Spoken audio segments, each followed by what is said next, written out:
You'll be like Taylor celebrity. Lautner. Sure, let's go with that. Oh yeah, no, I want to know what Scott's idea of a celebrity is. A celebrity. A celebrity. Hit me with it, Scott. That's about what I know. Okay, the name a celebrity.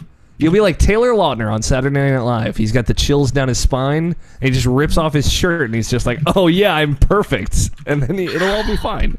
I have a feeling if I do that, we get a weird thing going on. No, this is YouTube, not Twitch. It'll be fine. That's true. Okay, yeah, that's true. Justin's gonna do it later for sure. I'll take my shirt off right We now. should have if gotten want to. alcohol before this, and We should have. I was thinking about stopping beforehand, but you should have. I needed to see Alex, so Alright, it's alright. I had to just come right here. Hey everybody, welcome to bonus content. We got a packed house. Justin Graffius is here. Am I? Tony, Scott, Nobshin, the boys are here, and our guest Jessica Howard is here. Hello. Tell me. Okay, here's my starting up feeling thing. What is your favorite anime? As I pop this can of LaCroix because you know it's about to go down tonight. Please save me. So whose favorite anime? My favorite anime? Your favorite anime? I don't like. Ooh, okay. Justin's gonna No, say you like don't. No, you Immolation D or whatever that driving one is. You have no idea what I'm gonna say because we're gonna watch it later. No, don't make promises you can't keep. I would say, okay, so I think the first season of Psycho Pass is absolutely incredible. That's one of my favorite animes. Never heard of it. Are you serious? Oh, I love I Psycho actually Pass. think you would enjoy it. I'm a fake weeb. So. Well, you You're need to fine. get on that because it's absolutely incredible. It's very like Blade Runner, cyberpunky. I like it. Okay. And then I also like Madoka Magica a lot too. Another one. Oh man, a lady after know Neff's about own that. heart. Yeah, I have. That is, I've seen a movie. Oh, okay. I'm yeah, pretty yeah. sure you watched the show. I 'cause did that was watch the one of- show. that There's was one 12 of the- episodes, right? Yeah, Yeah. something like that. It's short, Okay. short and sweet. It was before I got on. Yeah, I do. That was like the second one we ever did. I remember, so in that debunked anime podcast I told you about before the show, that was like we would do, it's a monthly show, and we would all watch a show together, like a shorter show or something. And the second one we ever did was... Madoka. what did I say it was? Something like that. It was something like that. Madoka Magica. And the best part about the conversation we had about that show was one of the hosts, Greg, every issue he had with the show was just a result of him not really paying attention to it. Yeah. And then at the end, he was like, yeah, I really didn't like it. And we explained everything to him. He's like, oh, I guess the show wasn't that bad after all. I'm like, all right. That's great. Which is like the most Greg Blaney thing, I think. Yeah, that's ever. I was going to say, I think that was pretty much his stick the whole time. His shtick. Please use the proper. His not his stick, not his walking stick. Jess, what is your favorite video game of all time? Final Fantasy VII. I feel like I'm done. Good choice. Welcome to the fold. Justin just walked away. No. How do you feel about this Final Fantasy VII remake? I'm nervous. I mean, As you should be. like, I love turn-based battle, but I know that everybody else in the world hates it. So, like, it seems like they're gonna move away from it. And I mean, they're also talking about doing it like episodic, and it's gonna take. I don't know. It's It's one gonna of the take things. 14 years for it to come out. You know. Yeah, I'm gonna be like probably retired, so I'll have plenty of time to play it. But Yeah. no, I'm hoping it's gonna be good. I'm remaining optimistic because I like to do that. It's more fun to be optimistic about things than to just like constantly think everything's gonna be shitty. But we'll see. Now I saw a meme making its way around the Twitter sphere about like reflective of, depending on what you saw this too, didn't you? Depending on what your favorite Final Fantasy game is, it I was haven't like seen that one, but that would be hilarious. I've seen one for like the Tales games and stuff, but I didn't see that one. yeah, I haven't seen that one. I see that gotta one. know. Where do people who love Tales of Vesperia fall? I need to know. I'm really in the minority with that one, so I need to know what it Yes, says. sure. What are you, Tales of Legendia? Okay, not that much of a minority. Okay. No, here's my question, and I'll let you know what the meme said about Final Fantasy VII people. Who is the best character in Final Fantasy VII, in your humble opinion? Tifa. Tifa Lockhart. Or I called her Tifa, like is what I always would, but like I know her name is Tifa. But yeah, Tifa. For sure. She's my girl. That's the correct answer. This meme was under the impression that anyone who loves Final Fantasy VII is convinced that Zack is the best character in all of the Final Fantasy franchise. I'm like, I get it. Zack's cool. Yeah, Crisis Core is a cool game. Crisis Core is a really cool game. I mean, mine was perfect. Since mine's Final Fantasy 9, all it said was King, and I'm like, yep, that's not. I didn't get that. So, yep. It's all right. I love 9 too. I have the game. I'll be playing it for you. Yeah, you'll play through it for me. Yeah. My last icebreaker question, and then we'll kind of get back to the normally scheduled questions for bonus content. So you have a podcast that's called Kiss Kiss Game Game. I do. KKGG. Are you aware of Kitty Cat Gaming? No. Okay, there is a YouTube channel hosted by Mortimer, who had like another YouTube channel where she did like makeup and art. And she has like a Let's Play channel called KKG, Kitty Cat Gaming. So KKG it's just very close to it is KKGG. very close, yeah. We had some people saying that they like the abbreviation because KK and GG are already like acronyms they use, so it's in their phone already. For folks who don't know, could you give like a quick sales pitch about like the idea of that show? We're going to talk about it when we get to the proper show again.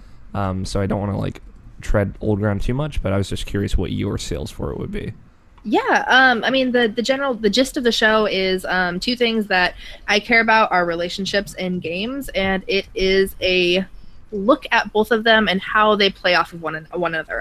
Just like relationships within games, and then looking at how certain questions and certain themes in the games can be applied into our everyday life, as far as how we treat other people, romantically, as friends, etc. So, yeah, it's a cool idea, and I think especially like with the way Western RPGs have changed, and I guess even like JRPGs, if you look at things like Persona and whatnot, there's definitely like a focus on relationships between characters.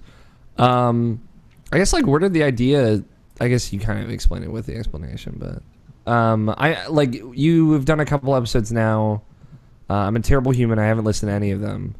We've been around for less than a month. You're good. I mean, like, just objectively, I'm a terrible person. I'm just including this in with like the rest of the reasoning. Like, what's your kind of approach to talking about them? So what we do is we kind of do like, of course, general housekeeping at the beginning, first few minutes, and then we talk about the game as a whole. Not really a review, but kind of, a review without numbers. We talk about like what we like, maybe a little bit of history for games that are a little bit weirder. Like we just did a Persona 5 one. So we talked about Persona for a little bit just to give people who maybe haven't played it like a little inside scoop on what that's about. And then we talk about like relationships in the game, who our favorite characters are, stuff like that. And we talk about a topic that we weave into everyday relationships. So for instance, for Persona 5, we talked about like who is the best girl in Persona 5, and then how do you handle juggling multiple relationships? Like, have you ever been in like a love triangle? How do you reject people without feeling like a bad person? So it's like we talk about that. We get some emails from people who like have been in love triangles, or who have some opinions on that, and like I said, how do you reject people? And we just talk about it, and we talk about like how you do things gracefully, like what makes you an asshole, and it's fun. Tony, I really don't like it when you talk about a relationship on the podcast. Yeah, I'm sorry. I just like for people to know. Yeah, to know get the word out. What I've put you through.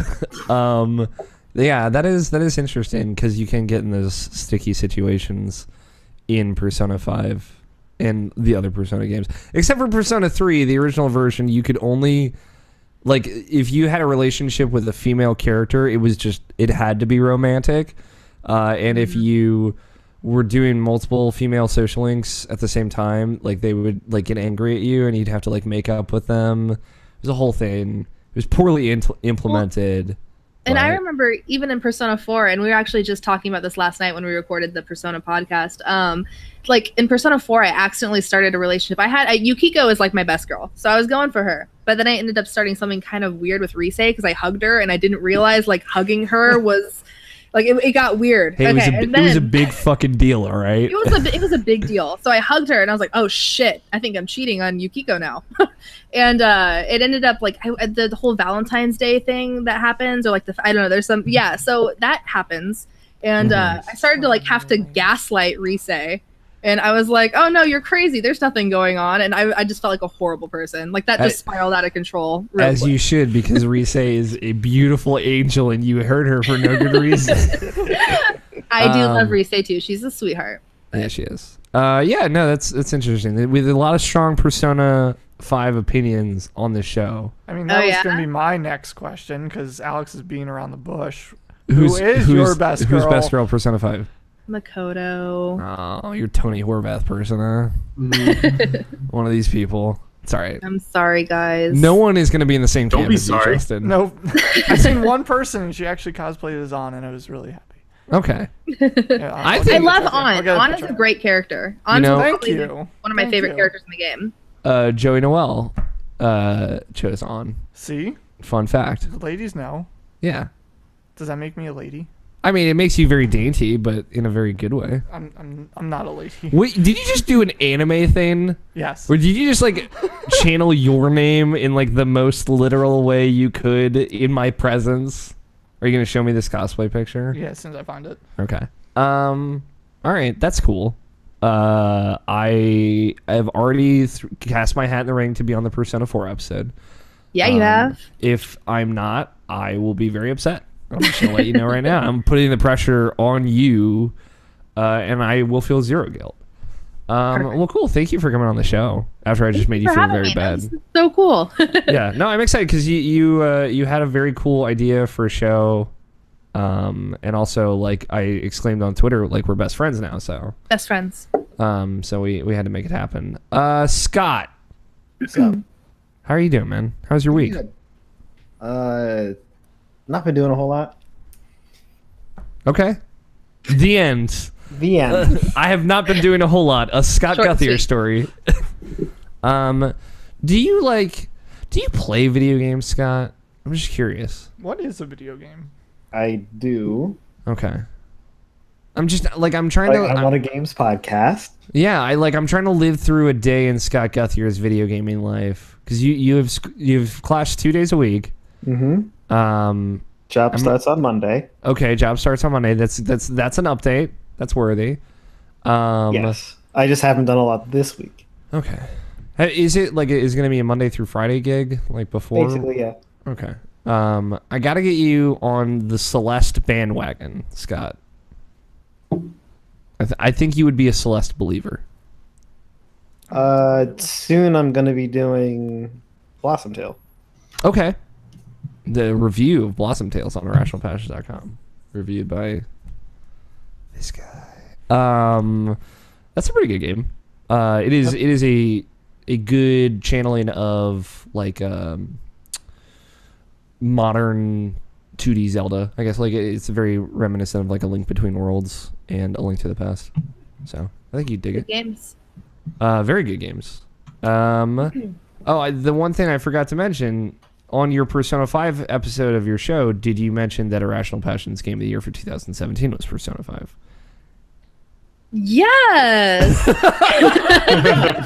Totally, wink. Nice recovery. Time to re-record, right? Yeah, exactly. Like Patreon people right now, so yeah, go in there, just make a quick insert of like all Persona 5, the IrrationalPassions.com Game of the Year for 2017.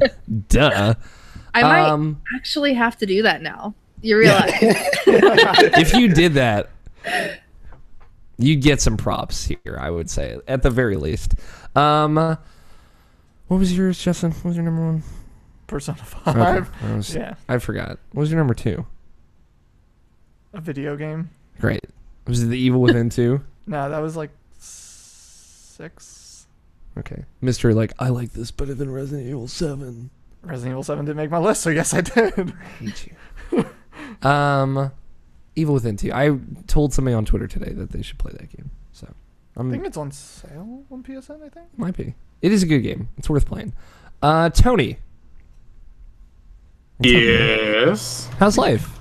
It's all right. How are you doing? I'm all right. Hey, did you get up to anything? First question, are you feeling better? I'm okay. Yeah. Okay. Yeah. We've reached like subpar, which is like, I aspire for subpar in everything I do, so. Yeah, I'm about there. Okay. How was your week? It was okay. I played a whole lot of Monster Hunter. Yeah. That was pretty much all of it, and I'm okay with that. Okay. Sounds like a good week. Yeah. Yeah. It was There's some Monster Hunter fans on the show today, so. I played Monster Hunter this week. We'll get to it later, but that is a thing that I also engaged in. Hell yeah. We might have to play that too. No, we won't. I wasn't gonna play a ton of it, and then and then you did. Okay. What I mean is, like, I played a bunch, and we can talk about this like on the show, but and I was like, okay, because I finished the game, and I finished like the game after the game too. So, I was like, okay, I'm good. I can kind of slow down on the hunt. And then Alex tweeted that he got the game, and I was like, well, I've had these two like not super offensive builds kicking around, so I better build one of these for when I play with Alex. Great. So like, time to Destiny this motherfucker up. So I spent the last 2 days farming for those pieces of gear. So when we play together and I have this cool looking armor, I just want you to know that it took like 20 hours of grinding to get it. Okay. And I did all of it for you. Aww. That's so sweet. That's true love. That is true love. I'm flattered. We might be able to play some tonight, actually. Hell yeah. I'm not done with it yet, though. I'm pretty close. Okay. I'm like right at the beginning, so just so you guys know. Hey, welcome back, That's Notion. fine. That's fine. Anything, any quest I can come help with. Yeah, literally I got to the point where I can start doing stuff, pretty much. Like, I think I can start I started the first quest, I just didn't go on it yet. Did you kill a great Jagras? Nope. Great. Like I said, I told you. So you're like I cannot talk. You're as far in Monster Hunter as I am in Destiny 2 then. Did you get your light back? I think I was so frustrated by how slowly you were walking toward it that I turned it off. Hell yeah. Well, you're not supposed to walk toward the light anyway, so Yeah. Okay, well, I just remember I was walking really slowly, and then so it's after you like do the whole like snowy and like the dramatic music's playing. I'm like, man, this probably would like mean something to me if I liked the first game. And then like you're walking and it's slow, and I was like, Yeah, that's. told you, I'm gonna get kicked off. Hey, let me tell you, Destiny 2 is a great video game, and the haters out there can kiss my ass. Don't tempt them with a good time. It's true. Oh, I'm here to tempt. Welcome back, Nabashin. Hello. How is your situation? Probably worse than you would think it would be. Damn. Okay. Because there was no plan. No, there was a plan, but there was no forethought to this. So for context, Jess, my job is going through reconstruction, and so and I work in a deli, so I would have to you would think I would go to another store, like the store next over, to do anything that would be relevant to my store, because that'd be simple and easy and a good plan that would be planned ahead. But what my job has done was pretty much did all the buildings in the general area are all around the same time, so everyone's having construction right now. So Awesome. There's nowhere I can go to really do my stuff, like my baking and whatever. I just want Navashin to bake bread for me. I'm baking bread right now. Hell yeah. Is this an Are you innuendo? Navashin? Because I'm pretty sure you're not. I'm not. Is this an innuendo or what? Yeah. Okay. No, Even if there's you wanted to sourdough starter in the fridge, and I'm making sourdough pretzels. Okay. Hell yeah, my man. I just want to note there was a question in the chat. Nicole wanted to know what Justin's favorite Tales game is. He whispered quietly to me, it's Tales of Graces, and now I'm saying out loud to you, fuck you. You already knew this though. That's the problem. It's not that bad, but it's not that good. No, it's just No, okay. I agree. It's like Zelda. It's just okay. All right, don't bring this shit here. Breath of the Wild. Don't. It's listen. It, Oh, Breath it of is the a, Wild. Okay. That's It's what a I meant. lost cause I mean, like, really, on the like show.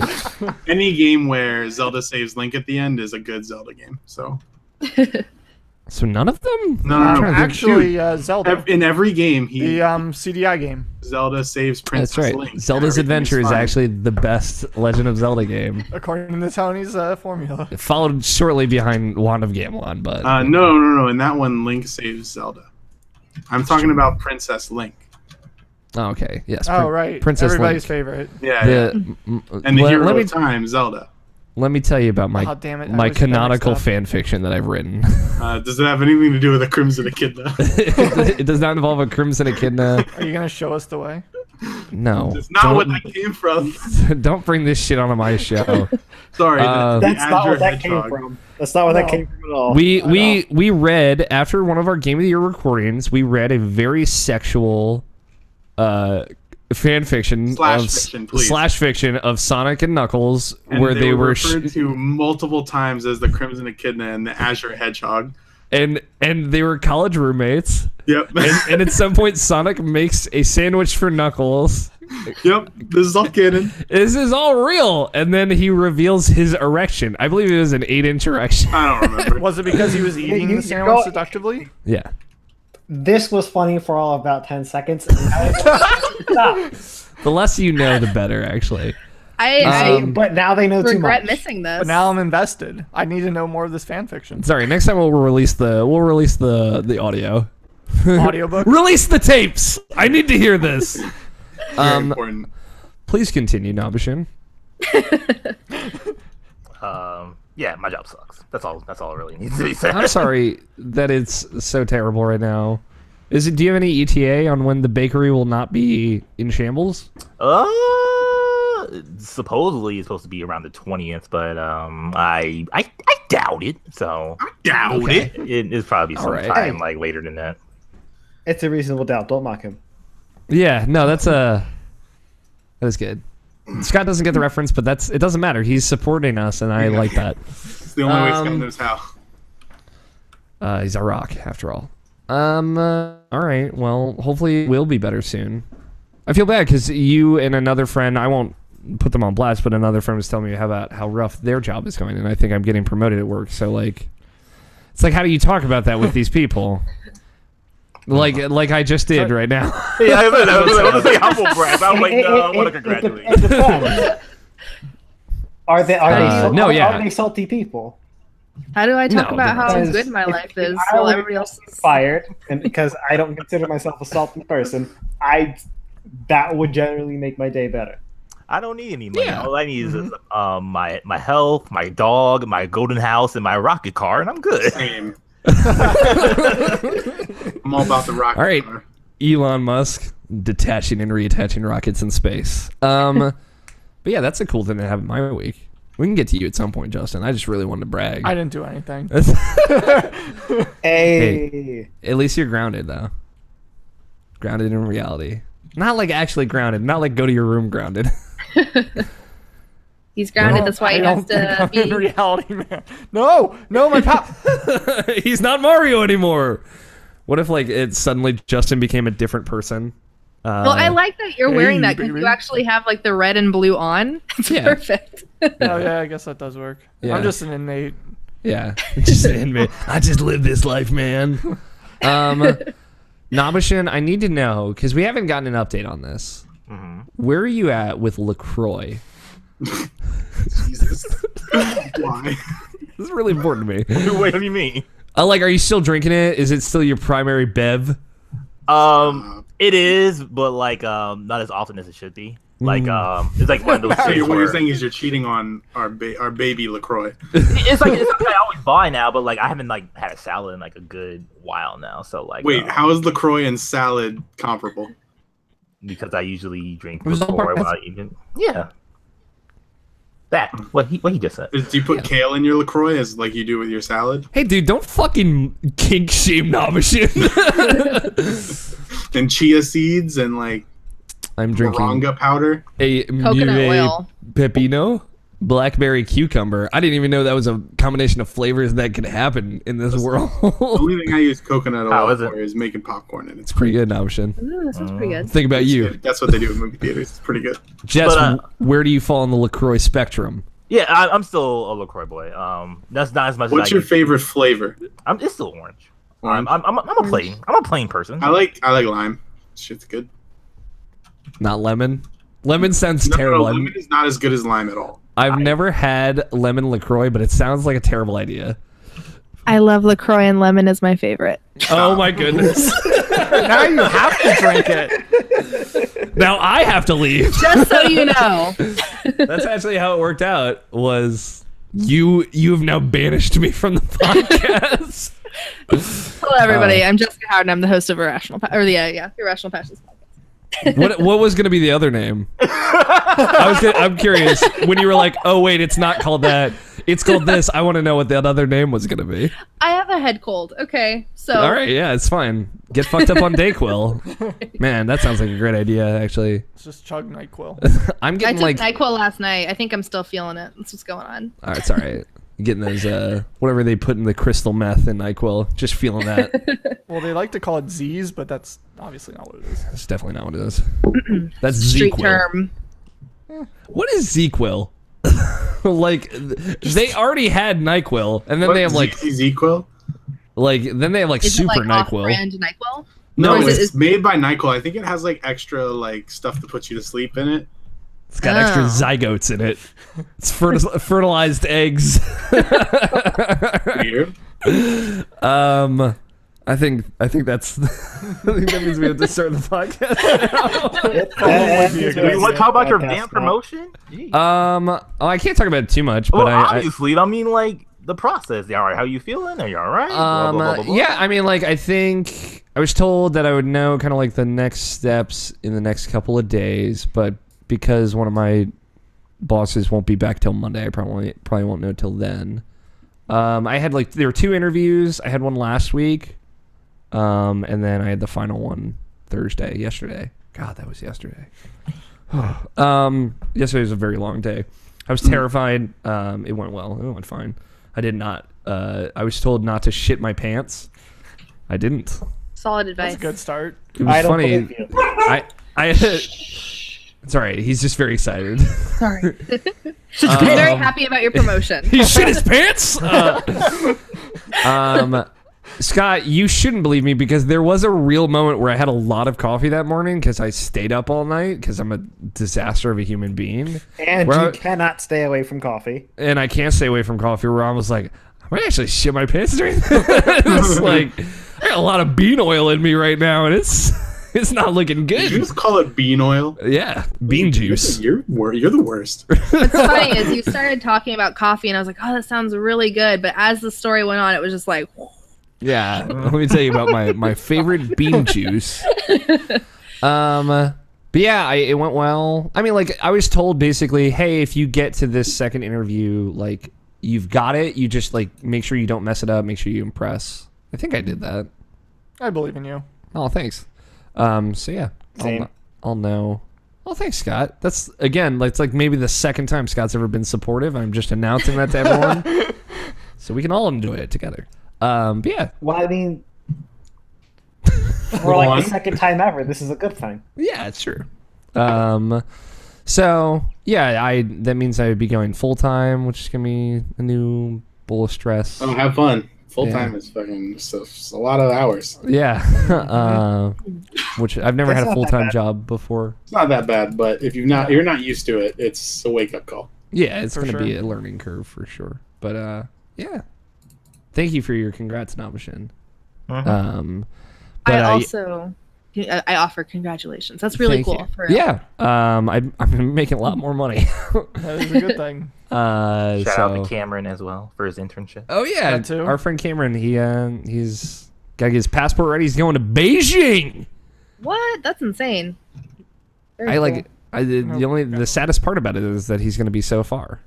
Mm-hmm. But I wonder what Cameron's going to get up to in China. What do you think Cameron Ramen. would do? Okay. He's gonna And eat other- inside Sure. ramen. and other Asian delights. I imagine. Don't take that out of context. No. Take that out of context. Even though we already did. Oh gosh. All right. I need my inhaler. I've got a tickle in my throat. Give me one second. We're gonna start the show. If you want to go to the bathroom, get a drink of water. Now is the time to do it. I'm gonna do just that. Excellent. Same. I need to find this Tails thing. Yeah. Where is this Tails meme? Yeah, do you have that Tails meme thingy? Oh, so let I can me figure out look what it my up. game is. Nobishin Just find me tweeted you some the Final Fantasy. I one. saw that. I love it. It's fantastic. I really like the one for Crystal Chronicles too.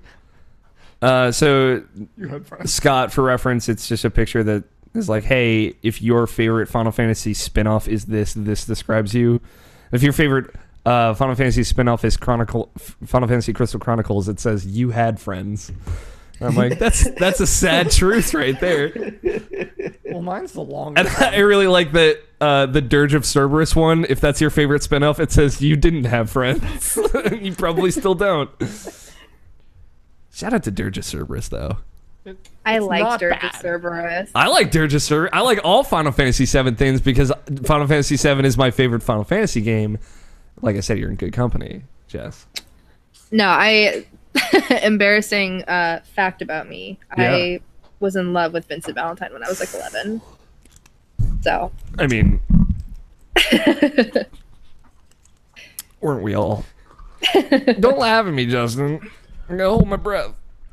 I still don't remember who that is. He's basically like a vampire. He's an emo vampire before. It's like the claw thing. He's got a claw. Yeah, he's got the claw. Red cloak. Dirge of Cerberus was his game. It was basically like a wannabe Devil May Cry third-person shooter. Yeah. It was not that at all. I see what he means. No, but it it is like wasn't that, too but much it's not like like it, but- fast paced. It's like No, a slow romp. Yeah. Hey, we're gonna walk around. It's and very slow. You just walk at this very methodical pace. But that How do you opening feel? cutscene, though. The opening cutscene Yes. is fucking dope. I mean, that's probably what sold a lot of people on it, and then they started playing. They're like, oh, Also, have you played Devil May Cry 4, right? a little bit of it. The final if you've not, the final boss of Devil May Cry 4 and the final boss of Dirge of Cerberus are the exact same. Like to a alarming T. But Dirge of Cerberus came out like 6 years before Devil May Cry 4 did, so Yeah, because 4 was on PS3, and yeah. I'm just saying. What you been watching, Alex? I Cloverfield? I watched Cloverfield. How was it? that was a movie. I thought it was fine. It was fun. Okay, I Like- was like kind of excited about it going on Netflix, and then I like logged on to Twitter later that night. Everybody was like, "Fucking awful, garbage," and I was like, "Okay, I guess I'm I just definitely wasn't one of those gonna." people. No, like I agree with you, Justin. Friend Joey Noel, like I agreed, it's probably the weakest of the 3 Cloverfield movies, but I had a good time with it. Yeah, it was enjoyable. The cast is really good, yeah, and their performances are really good too. I liked Michael Huber's take on it. I didn't see the movie because I had no interest in Cloverfield or anything like that. But like, but I liked the fact that he was like, it was a movie that just came out. No one knew what it was. There was no reviews or anything like that, so people could just go into it and like have their own opinions for something. You know, like having like someone prejudge it. So like, in other words, like the movie's far from gone from like anyone's like actually like liking it in any way, shape, or form now, because it's like you know, everyone's opinions is out there, and like people saying don't waste your time on it. But like for like the initial person, like right after the Super Bowl, going to watch it without knowing anything about it, which was everybody, and just like having that moment, like it was just a great moment. Just like have your own thoughts, your own opinions for something instead of like having someone else like implant it or indoctrinate it into your head or something like that. Is yeah, and that's is that what you guys do? I did. I watched it immediately after the Super Bowl. I let No, Everyone- I mean the second part. I let everyone ruin my opinion. Just ask Nobishin. But like that's the weird thing about the Cloverfield movies, though. They've all were like that. The first one had more advertising time, but nobody knew what that was. Everybody's like, "Oh, here's a scratched up Statue of Liberty head." They're having a camera running around. Nobody knew what the hell that movie was about. And then the second one came out, 10 Cloverfield Lane. Even more people. That was like a 3 months before. It was the announced in trailer. January, released in March. Yeah, so it's like they didn't have any time, but like that trailer, oh, people are in a bunker. okay, what's Yeah. the Cloverfield part? Yeah. So yeah, like that's part of the Cloverfield name. I feel like now is hey, it has to be a monster somewhere in there. Weird shit's going on, and hey, we're not really gonna tell you anything about it until it's out. The premise of that movie of the Cloverfield Paradox was out there, and I had read it of basically like, hey, astronauts in space, Hadron Collider, Earth disappears. Like that had been out there, so I was aware of that, so I had expectations going into it, but I had a good time. Yeah, it was enjoyable. I need to watch it. There is a new Netflix series called Altered Carbon. I've been hearing good. Yo, It's- I've been trying to watch that shit. It's weird because like I've watched the first 7 episodes now, and like then I was listening to the Bombcast this week, and it's like they had advertisements on the That's how I Bombcast. originally heard of it. A couple I was weeks like, ago. this is weird. That show is like my jam. Yeah, so I'm looking the forward reason to it. why I've been wanting to watch it is because it has a lot of the same elements of my favorite movie. So I just haven't had time, but I really want to. It's really cool. The actors are great. It's just like, it is like so depressing sci-fi, but it's like really great. And it's also, it's shot like a noir detective show. So that is very much my jam. So. Or your jelly. Or my jelly, if you were to take it in a positive context. Justin, Yes. how do you feel, one, about grape jelly? Great. It's like a thing now that I don't. know Yes, about. you need to know about this. Just answer the question. Is it your Okay. favorite? What is your favorite jelly then? Strawberry. Fucking piece of shit. How do you feel about jam versus jelly? Either one works. Okay. If you throw one at me, Your I'm fine. opinion is useless. Good. I don't Jess. even know what this is about. So. Same Yeah. question. How do you feel about the grape jelly? Grape jelly's okay. I like strawberry the most. Lemon LaCroix all over again. I know. But okay, I do like jam more than jelly. Okay. I don't. You're dismissed. No. You're the first person that has come on the show and said that, so at least Really? we now have someone on the other side of it. That's Yeah. so funny. All right, And let's by the way, I was on my phone looking for that Tails post. I cannot find it anywhere. So I'll search after the show, but I want to put my phone down so I can engage in this, be in the Okay. moment. Yeah, I say that as I respond to Jacob Bryant, who texted me saying, "We hunting tonight?" Yeah, sure. Be Yeah, in the we are moment. hunting tonight. Let's go. Yeah. Well, we got Justin here. We can do a full squad of 4. All right, let's. I need to farm for material parts throughout the podcast so that I'm done by the time we finish. Why you got to do this to me? Because I'm so close. All right, well, don't be like Tony to the rest of you. Everybody got their recording device ready? Alex, do I have my Yes. recording device ready? I don't need this right now. Jess, you might, I don't know if you use an Audacity or not, actually. I am using Audacity. If you try and do a test recording, because if you had unplugged your microphone and plugged it back in, it might Yes. give you an Good error call. message. Okay, test recording is now. I'm gonna make sure it's actually recording. Hold on. Testing. Blah blah blah. I'm gonna read that. And it's Okay. good. It's good! It's in the field. Okay, we are good. the Sports field, talk he says. stuff. Okay. Scott, Tony, and Option, you guys ready? Yeah. Am I ready? I'm asking you, man. It's anybody's game. Do you need this right now? I do. I mean, I don't, but I do. All right, I'm going to count down from 5 to 1. On 1, we will hit record. 5, 4, 3, 1. 2, 1. Okay. Just shout 1 as loud You as you said can, you Scott. needed it right now. You said Totally you needed did. it right now. I asked for it. I'm sorry. I apologize. Don't be sorry. I didn't even ask you about the. Did you watch the Super Bowl this year, Alex? No, I didn't. Like, this I is the forgot it was happening until You know what? day It's the of. same thing with me, cause like I went out with my friend Tony. Yeah, we like, did.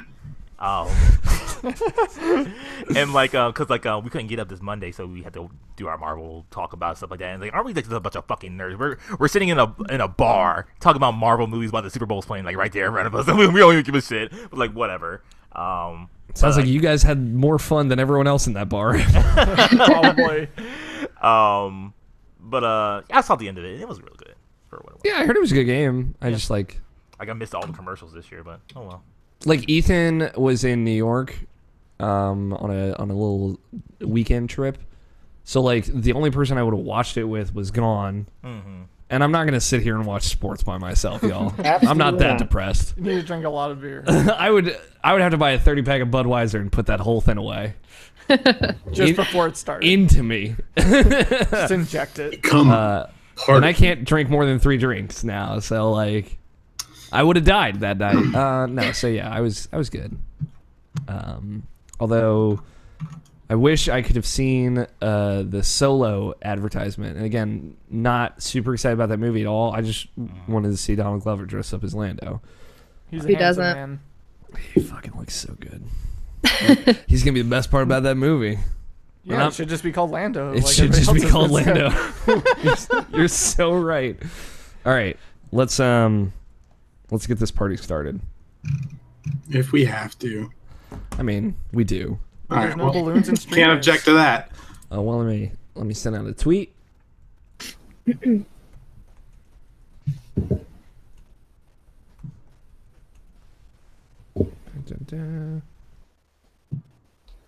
Watch Cloudy with a chance at meatballs again today. Nice. The first one. Yeah, of course. That's my favorite movie. I know. That second one's still good though. Yeah, I mean, I'm not dissing the second one, but like it's not that one. Got it. That one's like, still Hey, amazing so- every time I watch it. Alex, I just want you to know my playtime of Monster Hunter World, Oh, God. Here we go. God. 79 hours. Well, that's not as bad as I was It's been out expecting. for a week and a half, dude. Sup. Or 2 weeks today, I guess. Yeah. What the fuck did Jared tweet this? All right, we'll loop back around to that. It is Friday, February 9th, 2018, and you are listening to the Irrational Passions podcast. I am your host, Alex O'Neill, and joining me this week, we have Scott Cuthier, Hello. Tony Horvath, Sup, dude? Brian Nobishin Jackson. What's going on, everybody? And joining us this week, we're lucky to say that we are joined by one of Irrational Passion's most valuable guests of 2017, Justin Graffius. You're not that damn lucky. I mean, you're not wrong, but yes. And we are joined by a special guest and possibly one of Irrational Passion's most valued guests 2018. The votes have not been cast yet. Jessica Howard. I'm coming for you, Justin. I mean, I already voted for you, but then you said about Final Fantasy VII being your favorite, then I took it away. That was Okay. Hey, 9 is really good too, okay? I'm just joking. That was one of the first decrees in the bonus content too. So like you were like, all right, I'm on board, and I'm off very quickly. Well, you had me with the House Tyrell on your Twitter name. I'm like, all right, cool. She can be really cool. And then you say Final Fantasy VII. I'm like, well, that might. And I was like, yeah, she's really cool. It's cool, right? Jessica, you are the host of Kiss Kiss Game. Damn. Also affectionately known as KKGG. KKGG. Is that like what you send to people after you destroy them in StarCraft? Oh yeah. Okay. I put all my spreadsheets away. I'm not Eve Online. I don't even know what I'm saying. But My APM is like lit right now, and KKGG. Yeah. Tell us a little bit about that show if listeners are unaware of it. for sure. So we've only been putting out podcasts for about a month now. We are bi-weekly or semi-monthly. There was a big debate about that, so I wanted which one's the proper one to use. So 2 a month is basically what it is. But we talk about relationships in video games and how the two coexist. It's kind of silly, kind of serious, and I like it a lot. Okay. What games have you guys talked about so far? We have talked about Breath of the Wild was the first one that we did. And then we did Overwatch. And this past one was Persona 5. Okay. Rad. I'm curious how that Overwatch one played out. That one was fun. We all know who Husbando is. So it's just like kind of like getting into that, like, do how good Winston is, like how much we want him to envelop us with his large gorilla arms, or do we like wait and save that for end? Or is that like a pick me up middle? You know, you just have to listen and see, because I mean, I don't want to spoil the peanut buttery good times. Oh yeah. Emphasis on peanut butter. Well, thank you for joining us. I'm pretty sure it's a coupled with jam, so I'm out. It could be a jelly situation. We could be making a sandwich. I'm just saying. They call it peanut butter and jelly, not peanut butter and jam, is all I'm saying. I want you to know the way you pronounce situation reminded me a lot of Dane Cook, and I'm kind of all right with it. It's the Game Grumps rubs off on me. Well, thank you for coming on, Jess. I'm very excited. We got video games to talk about. Thank you for having me. No, I'm thrilled to be here. This is so cool. So we're gonna take a step out of the Matrix real quick. Here's the thing that is happening to your microphone right now, Jess. Mm-hmm. It's like getting all staticky, and I think I have an idea of how we might be able to fix it. If you go into Google Hangouts and switch it to a different microphone and then switch it back, it should be fine. Okay. Thank you for telling me that. It's like one of those things, like you got a booger in your face, like on your face. Like you should tell someone. You're saying that while looking at me. Do I actually have... Oh, no, you're fine. Okay. Just look right at the camera for me. Okay, how are we now? Is this better? No, it's still the same, unfortunately. That's not good. Oh, no, it's better. It got better. Oh, it just better? immediately got better as soon as I said that. So we're good. Never mind. Okay. We're going to step back into the Matrix. Okay. We got a good show lined up for all of you. Double the guests means double the games. That's what that means, right? Yeah. Justin, you only play recent video game releases, correct? Yeah, totally. That's good. We got a lot of games to talk about. There's a lot of stuff that went up on IrrationalPassions.com this week, though, that you should definitely go check out. I've been putting those new contributors to work. Happy to announce that Quentin Hoffman has joined IrrationalPassions.com as a writer. He posted his first written piece, a review of the video game Celeste, which I'm sure we'll be talking about tonight. He liked it quite a bit. There was also... what did you say, Namshan? I said 20 out of 10. 20 out of 10, yeah. It was. I was like, Quinn, this seems a little unorthodox. He's like, fuck you. And I'm like, all right. I guess like lay your stake in hard when you start off. I did a review of Blossom Tales: The Sleeping King. It's a cool game on Switch and PC, I believe. It is a cute Zelda-like. I've been talking about it on the show recently. New episode of Input is up. I was originally going to be on it, but then I fell asleep, so that'll just kind of tell you about my week. It happens. It happens. It does. It's literally, I think, happened to all of us, except for Justin. What happens? And I don't know if it's happened to you, Jess. If you had like a podcast to record and you just fell asleep. But it happens. New episode of Input is about Billy Mitchell. Let me tell you about it. Let me tell you about what we're not talking about on tonight's podcast. Donkey Kong scores. But it was that and a few other things, like Casper Eye and whatnot. And our first video review in like 5 years went up today. What? Very excited. From Mike Burgess about Monster Hunter World. It's a good review. Yeah. You should go check it out. He liked that game a lot. And it was cool being able to like help edit a video review. I made some of the graphics in there. And like giving notes on that is something I've not done as an editor before. So go check that out. It's all on IrrationalPassions.com. And let's get right into it. Video games. YouTube as well. It is on YouTube as well. Okay. So if you want to watch, for example, the video version of this podcast on YouTube.com/IrrationalPassions with bonus content included, where we talk about anime. Very briefly, I just want to make it clear we did not spend a lot of time on I was about to say, anime. why was I not there? You were there, actually. I have good news. You were wearing the Mario hat. What? So you were actually Mario. That's No wonder I don't remember. Mario's way into Prince of Tennis. Super Weird. It's weird. You'd think he would have played tennis in Odyssey, but he didn't. Like, what the heck? It's all right, man. They're Tennis Aces. It's coming out this year. That game actually looks good now. It does look good. Finally. So, Jessica, I'm gonna paraphrase you here. Yes. You said in a tweet, at some point within the last 2 weeks, that you just love Monster Hunter so much, and I need. Yes. I want to know. Sounds like something I tweeted. Yeah. What is your relationship with Monster Hunter? It's an interesting question. What do you mean exactly? Like, is this your first Monster Hunter? Okay, yeah. No, this is my first Monster Hunter. What's so funny is, like, my old roommate was a guy named Dan, and he was obsessed. Like, the two series he's obsessed with are the Dark Souls series, like the Souls and Bloodborne and everything, and he also loves Monster Hunter. Like, he has tattoos for both of these things. Yeah, so he sounds like a real Tony Horvath. And I would like watch him play and stuff like that, and I was always like, oh, this is really, really cool. He's like, you should play, and I'm like, no.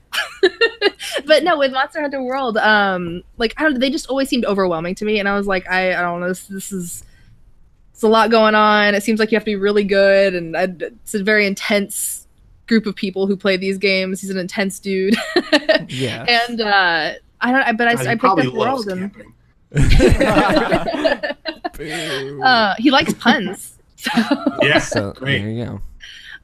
But no, I picked up Monster Hunter World, and I was like, I don't know if this is gonna be something that I regret buying, and it wasn't. I love it. It's so much fun. Oh my gosh. And like, it's just one of those games. Overwatch honestly was the same way for me, where I bought it thinking, I don't know if I'm gonna like this. This could be like a waste of $60, and then for some reason, my RPG loving self is just super addicted to it. So I really love it. It's my first time playing. To get to that question. Where are you in Monster Hunter World? Let's see. Have you fought Zoro Magdaros? I believe is his name. I have. Yes. How many times? Only once. Okay. Really, the better question is, what hunter rank are you? If you know, that's the best way to gauge where you are. 7. Yeah. So you'll be like 15 when you finish the first part of the story. Well, you'll be 15 when you finish like the important part of the story. And then you'll be 19 when you finish the part of the story that's like the end of the story. And then there's more stuff after that, but yeah. And then you'll be free finally. You're finished. You're done with Monster Hunter now, Tony, right? You've done all of the monster huntings? No. So there is one more like big monster left to fight that I haven't unlocked yet.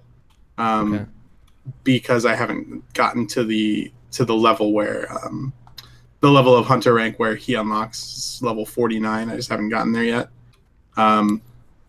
But everything else, yeah, I've beaten everything else. Okay.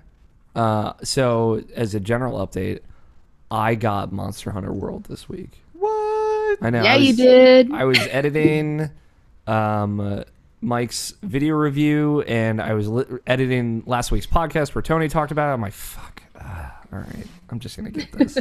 I did a 20% off coupon for like the PlayStation Store. You got the email for that? Yeah. So I got Shadow of the Colossus and Monster Hunter World digitally. I didn't even have to leave my house to get 20% off. Nice. No Best Buy for me. And so I played a little bit. I think I'm like rank 5. I got to, there was a rocky area, and then there is a Baroth that you fight, and then there's like a slippery, slimy guy. Yeah. You know what I'm talking about. Sounds like hentai. Well, and my next quest that I've been told is that there's like an Anjanath. He's being a real prick. Oh yeah. Big T-Rex motherfucker. Yeah, and I that is the other one that you fight in the beta. So now, after I've done that, I'll have fought all the monsters that I fought from the beta. And from what I understand, that Anjanath fight is the skill check, the real skill check. That's roll your d20. That is where either you become a monster hunter or you become the. He's like hunter. the Gascoigne. Okay, he's the Gascoigne of Monster Hunter World. Yeah, I'd say that's a pretty apt comparison. Okay. Well, I don't know. He's more like the cleric beast, I guess. Yeah, you got to land your viscerals. Yeah, I mean, because just so you don't get discouraged, there are many, many more monsters for you to fight. Yeah, that's cleric beast easy. Yeah, and Anjanath is in comparison easy. So okay. But early game, he's the hard one. Got it. Yeah, so I've been playing around, trying to figure out what I like. What have you played with so far? I started with the 2 swords. The dual blades? the dual blades. And it's fun. You know, I like demon mode. It's cool. You get to kind of go crazy, go ham. But I have ultimately, I think I've decided on the insect glaive. That's my pretty good one. Yeah, as my chosen weapon. Yeah. It is rad as hell. So what is your flying chosen? around? Yeah, I just like jumping, man, and like shooting that thing at people's faces, getting different buffs. I have the, I think it's the Jagras insect glaive. I don't know. That sounds right. When you get all 3 buffs on it, it like glows red while you're slashing it like a lightsaber. It's pretty cool. Huh. I got some cool things to show you. Yeah, I bet. It's I'm into it. I found a weapon that I enjoy playing with. So I think you asking me. I was gonna ask Jess, like, what's your chosen weapon? I also started with the dual blades. So I used those for a little while. And I wanted something that just packed a little bit more of a punch. And also, okay, so my sister uses the insect glaive. And so like I play with her all the time. And she'd be like flying over the enemy, constantly getting on its back. And I was like, dude, I'm just like sitting here like yeah, it's pretty rad. Yeah, it's pretty rad. It's one of the higher skill cap weapons in Monster Hunter for sure. Yeah, no, it's super, super, super cool. So I was like, I'm jealous. I need to pick something cooler. So I'm using the sword and shield now, like the little sword. Yeah, that one's good. I do like that because it's like it gives you that same sort of like fast combat that you get with the dual blades, but you also get like a little bit more protection with the shield. You can put that up and stuff like that. And then you items. Oh man. Yeah, and if you hit the circle button, like one of the like combos that you do is you can jump way up, you know, into the air or whatever, and then it gives you an opportunity to land on a monster's back. So that's pretty sweet too. What about a Hydra? Can you get on that one's back? If we were to quote damn it, Tony. Phil from Kingdom Hearts 2, do you get up on the Hydra's back? I don't know what else God to damn get it. up on. Yeah, so there's nothing else to get on. No, I need to know if this very niche reference does speak to you in any way. Jess, are you a fan of Kingdom Hearts? Do you believe that Kingdom Hearts 2 is coming out this year? So you know that like Phil just keeps yelling, "Get up on the Hydra's back! Get up on the Hydra's back!" Yeah, constantly. Finally, someone who understands. You know what I'm talking about, Justin. I know, and I stood on the Hydra's back and it didn't do Kingdom Hearts anything, and he kept series is yelling at me. That fucking meme. It's literally a meme that we have created and no one else is aware of. What was I going to say? Do you believe Kingdom Hearts 3 will release in the year of our Lord 2018? No. All right. Good call. I really don't. Like, sorry to break any hearts out there, but like sick of all these haters out here. I believe. I really. 2018, and they don't even have it a might be window yet. like the very last day of the year. Listen, I'm just saying. We still have E3. We still have E3. But if it's not And announced D23, there, then it's I not think, is coming this out weekend? this year. That's what I'm saying. The D23 is happening at some point I soon. was gonna say I think it's soon, so we got that. Yeah. It's either this weekend or next. Just saying, Scott. I believe. I mean, don't get me wrong. I'd be thrilled. Like, I hope it does. I'm not actively wishing it doesn't, but Okay. As long as you're not out there on Twitter blessing Adeoye out there talking some shit. I will say there was a moment when I was fighting a Puke, which is the name of a monster. Did not make it up. Yeah, and when like the admiral is or the captain guy's The captain's like, "You got to go fight a Puke. I'm like, okay. They're like, all right, Captain, I don't know what you've been drinking back here, but Jesus Christ. He flew up to get away from me, and I jumped. I glaved up, and I just landed on it, and I was like, all right, we're doing this, I guess. So, yeah, the insect glaive is pretty rad. Have you switched weapons, Tony? So I have 4. I use the bow most. That's what I used for pretty much the entire. I used it for all of low rank and like 90% of high rank. And then I was like, okay, I want to, before I finish this, mess with some other stuff. So I built an insect glaive, and then the entire set of armor that goes with the insect glaive to do like mad damage. And I used that for the rest of the story, and all of the rest of high rank. Then Alex started talking about stuff, So I was like, okay, there's another 2 things that I want to mess around with. So I've also got a sword and shield build that's focused only on support. So it makes it so when you use an item, like a mega potion or like a demon drink or something like that to increase your health, if any allies are within a range of you, they also get the benefit. Nice. So, and since with sword and shield you can use items while you're doing damage, or you don't have to put your weapon away to use items, you can kind of just hang out next to people, use your shield, and then heal if they need heals, stuff like that. It's cool. And then I've also, the one that I've spent the most time trying to build, just because the sets and stuff are really expensive, is a light bowgun build, to kind of just hang out in the back and do mad fucking gun support, and it's gonna be cool. It's pretty cool. But yeah, mostly bow.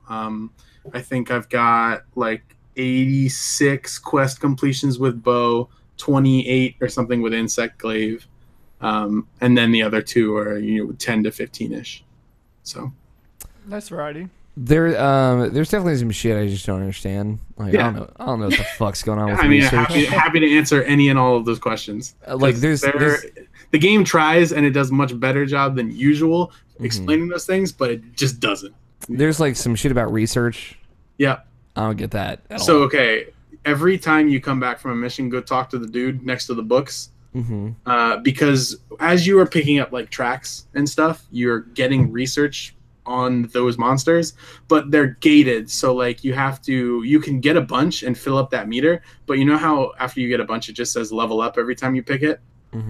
That means you got to go talk to the research guy, and then you're turning in your research, and that gives you a better research rank on that monster. So once you've got your monster rank all the way leveled up, you can go into your monster book, or the monster field guide, and it will give you more information on the monster as you get more research on it. So like you'll be able to see like where it is, how many you've hunted, the smallest and biggest ones you've seen, characteristics of it, what parts are weak, what parts are breakable, what they're like those parts are weak to. So you can see like if slashing weapons are really good against that specific monster's tail. Most monsters' tails are really good at, to hit with slashing weapons, stuff like that. Some of the weirder monsters that you see that aren't like, oh, this is a dragon, it can be kind of difficult to determine like where to shoot shoot a bow at, or like what's the best place to smack it with your insect glaive, or especially with insect glaive, what's the best place to shoot your kinsect at to get the different types of extract. That stuff you can get through your research, and then also it gives you information as you get higher research on what drops you can get by doing specific things. So it'll show you like on this monster, like the Great Jagras, right? If you fight him in low rank, you have a 5-star frequency to get Great Jagras scales when you carve him after you kill him. But if you capture him, you get more rewards, but you don't get any carve rewards. You get normal rewards. So it'll show you like you get Great Jagras scales at a frequency of 4 stars from normal rewards. So if, say, for example, you needed a part that you could only get from carving a monster, you wouldn't necessarily know that unless you had that research. Then there's also, it'll go into like there are specific items that you can only get by breaking specific parts of a monster. So in order to be eligible to get those, you need to make sure that you break that piece as you're fighting the monsters, and then you can get it in the rewards at a specific frequency. That's how that works. And then on top of that, there's your scout fly level with those. And as you kind of get more and more research for that specific type of monster, you can level up the frequency at which the scout flies search for the monster. So at the minimum, it doesn't give you really any guidance at all. It just kind of gives you guidance from one track to the next track. At the highest level, it just instantly tells you where the monster is on the map when you load in, and you can just go right there. I'll tell you, I know a fuck ton about Great Jagrasses.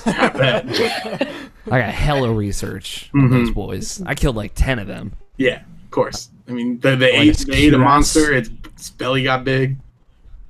Yeah, it's fucked up when that thing eats monsters. It's pretty great. It's awful looking. It's like, as someone who has a deep and unrealistic fear of being eaten whole alive. Yeah. Pretend that you're the little Jaggy that he ate. Yeah. I get really messed up anytime I see that shit. I'm like, I'm gonna kill this guy. Don't laugh at me, Justin. I'll save you, little baby Jagras. No, I'm not gonna save that baby Jagras. That motherfucker's gonna eat today. Although I do like that you can hit his belly a whole bunch so that he throws it up. Mm-hmm. It's gross. What was it that clicked with you this time around with Monster Hunter, Jess? Well, I mean, it's hard because I never really tried the other ones. Yeah, but you were too afraid of them. So, as rightfully so, Monster Hunter is a very intimidating franchise. I think, I mean, and I've even heard this from people too. There was something that just seemed a lot more accessible about this game. It's still at parts overwhelming. Like, I mean, even you were talking about how like the research, like it can be kind of confusing. There's a lot there, and between that and then like you have like just the whole system of like quests and expeditions and investigations, and like there's a lot to the game. But at the same time, it doesn't feel, I don't know, it just feels more welcoming. And I think that maybe the hype surrounding it and the people I know who are playing it kind of, helped that as well. Yeah, there's a lot of people talking about Monster Hunter. Are great. you playing Yeah. Monster Hunter? I think to really quickly interject that a lot of that hype and being picked up by media outlets is actually kind of detrimental to the game, because it makes it very difficult to find the resources that people are, that are the good resources, the not clickbait articles. They're not like you could search like, how do I find a Monster Bone M? And there's the first result and the second result and the third result are going to be like major news outlets like IGN, GameSpot, stuff like that. And those articles are like 700 words, but the only words that matter are like 6 words that are like Monster Bone M can be farmed here. But that's like halfway through the article and it's for one thing, when there are other like better things that you can get and better resources available that can just give you all of that information. And it makes it much harder for people that are interested in the game to find that resource. And I think in a game like this, that resource is very useful. So. Sounds like some hipster bullshit, Tony. No, I'm just used to like the actual Monster Hunter like websites that have all of that information. That hardcore.monster.org. Yeah, pretty much. monsterhunter.wikia.com. Yeah. No, not that either. Are you playing Monster Hunter, Justin? So I did get it. I just didn't play it enough because I've been playing something that I probably shouldn't be playing. Yeah. We're not going to talk about it on the show. No, please, I want to know. He's been playing Final Fantasy IX. We don't have to loop back around to that. Yeah, we'll have to talk about that. We'll get to that at some point. What else have you been playing, Jess? Ooh, I've played a little bit of Celeste. It's brutal. Yeah. Where are you at in it? I'm still in the first area. Okay. So, because there's 5 areas. Yeah, it's just so I like the game a lot. It's fun when you solve the little puzzles as far as each screen, and it is rewarding. But I'm just so bad at platformers and things like that to where I get frustrated and I just have to turn it off after 30 minutes. Yeah, I get that. I finished Celeste this week. I will say, Quinn wrote about it in his review on the site. There is a really good assist mode in that game. That basically, I'm too prideful, though. Okay, I mean, that's fair. There's an assist mode that basically slows down your jumps, when you dash. So, time slows between dashes, which is really cool. And it does help a lot, he said, because he said he's very bad at platformers, and he managed to get through it with that on. But there are, different layers to the assist mode, so I would say if, it's mind-numbingly frustrating, that is at least an option. I finished it. Very good. I think the back half of that game is far more interesting than the front half of it, which is a bummer. I just some folks were asking me about it on Twitter. Is the first 4 levels, kind of the mechanics in those levels. There's kind of a different mechanic to each level. Say for the first one is they just didn't really grab me. But the last 3 levels have very, very, very cool mechanics in them. Especially the last level itself, which is kind of a very long, arduous, retread through a lot of the different ideas in the whole game. You started playing it this week as well, Nabishin, right? I didn't get anywhere in it, so. Okay.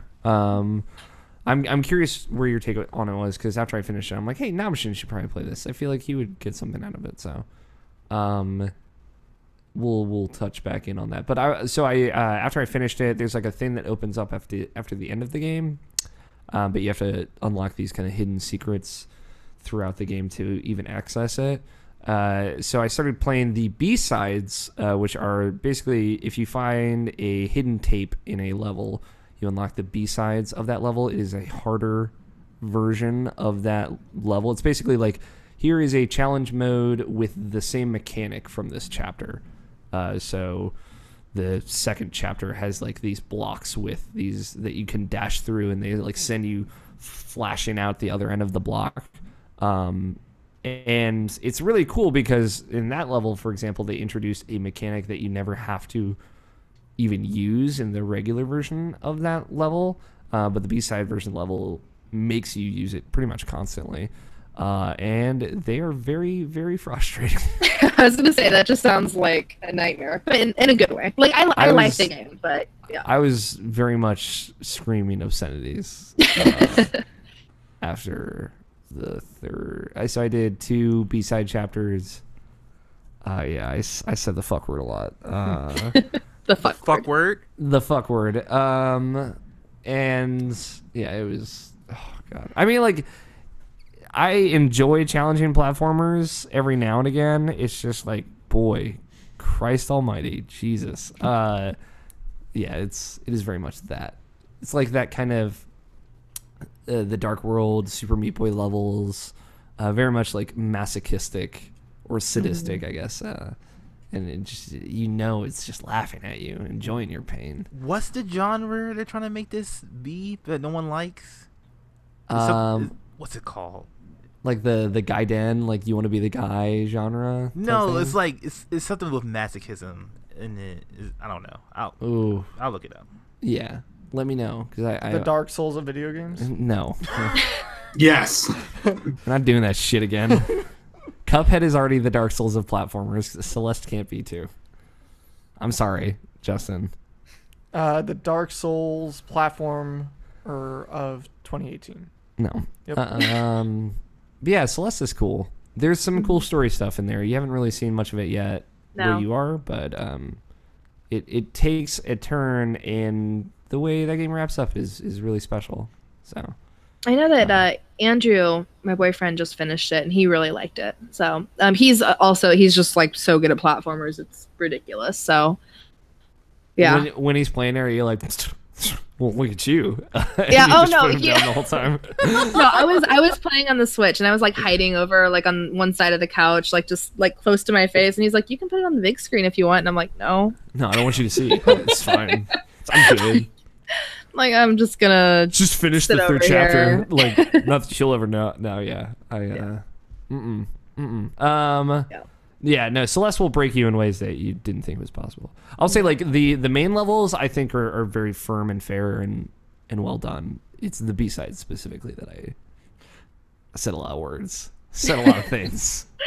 It was just a thing where, like, I couldn't sleep one night. And I'm like, well, now I'm halfway into this B-side level. I can't stop until I finish it. And an hour and a half later, I had to finish it. I did finish it, though. Before you judge me, Justin. I'm proud of you. Thank is what you. I was going to say. Have you been playing that? No, I want to check it out, Mm-hmm. and maybe if I play like a couple levels, I you can probably try will it pick it out. up. Like seeing Game Grumps play it, I'm like, this does seem very much up my alley. So I'm As my only Towerfall buddy, I think you'd at least appreciate it on some level. we should probably play that too. No, we're not going to play We're gonna play all that. the video games. We're gonna play all the video games. Justin wants to play through Bloodborne with me. We can do That's a commitment. finally. Yeah. I've done it before, though. I played through Bloodborne with a person. Me. Should I do it with my just like maxed out level? Jacob Bryant. He has a name somewhere out there. Should I do it with my maxed out character? Then it wouldn't be fun.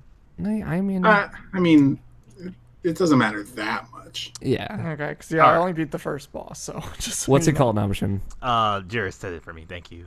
In the chat, Massacre. Massacre. Ooh. That's good. I just like I don't like the sound of it. No, I don't like it at all. So it's like hardcore and masochistic, I guess. First thing I thought of was a Manicore, and that's not even close. No. Massacre. The Manicore Ninja Sex Party song. I thought it was the same thing. Yeah, Celeste is cool. I think that is a Jarrett Green game. If he's listening right now, he should check it out.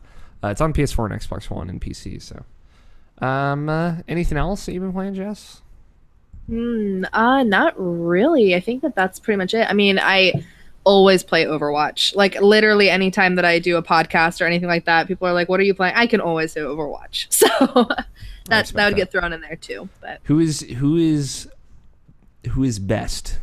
I'm not going to gender it. Who is best? Who is best in Overwatch?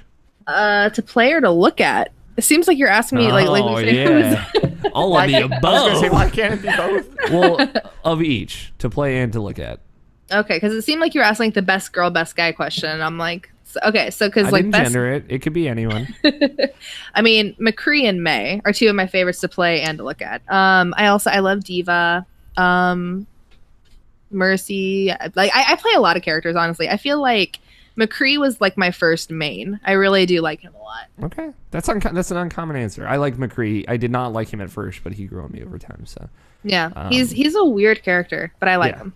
He's got a good rhythm to him, which a lot of the other Assault characters for me don't exactly have.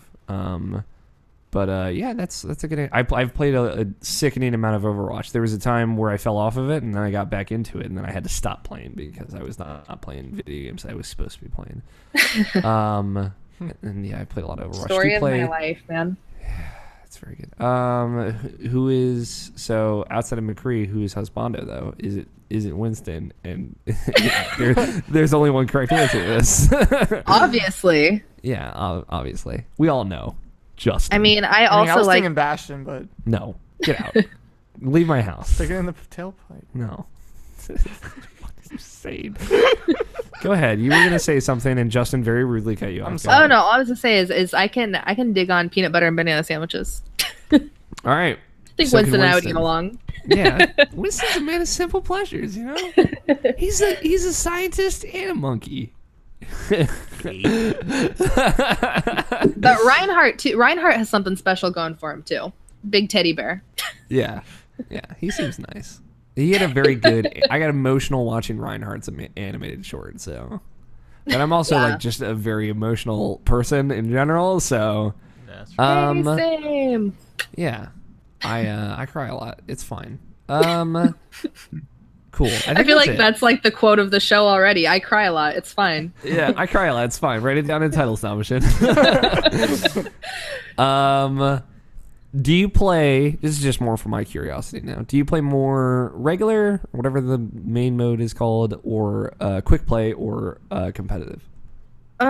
Generally quick play. I also do I make sure I get all my arcade boxes every week. But yeah, usually more quick play. I actually don't even know the last time that I finished a whole competitive season. My sister's been really. I play games with my sister all the time. She's been doing competitive. She's been on top of that, but I have not. I think I'm just weird. It takes too long to get into matches. No, I like the long competitive matches. Yeah, that makes sense. So I every time people who play Overwatch come on the show, I'm like, do you prefer quick play or competitive? And everyone says quick play because no one likes competitive. And I'm like, I just like how long the matches are. So yeah, I'm just weird. All right. That is the end of my Overwatch questionnaire. Mercy is the correct answer. I do love Mercy. Mercy's fantastic. She's pretty cute. So. You see those new skins? Specifically, which Mercy? Oh yeah, that new Mercy skin's out there. The Chinese New Year festival is going on right now. Oh, did she get another one? Right now. She got a new. Her one new for skin that. is I know really she had a cool. golden one. It's it is a more involved skin. There's a good what's it? Oh God, I can't think of. Farah. There's a new Farah skin. Got it. I haven't played in a while, so I have to check She's that the out. girl with the rockets. No, I know that. God damn it. She got the rockets. But I haven't played in so long, so I have no idea what new skins there are. There's a actually a lot. They're good. Last time I played was when the moon level came out. Okay, Lunar Colony. That's a good level.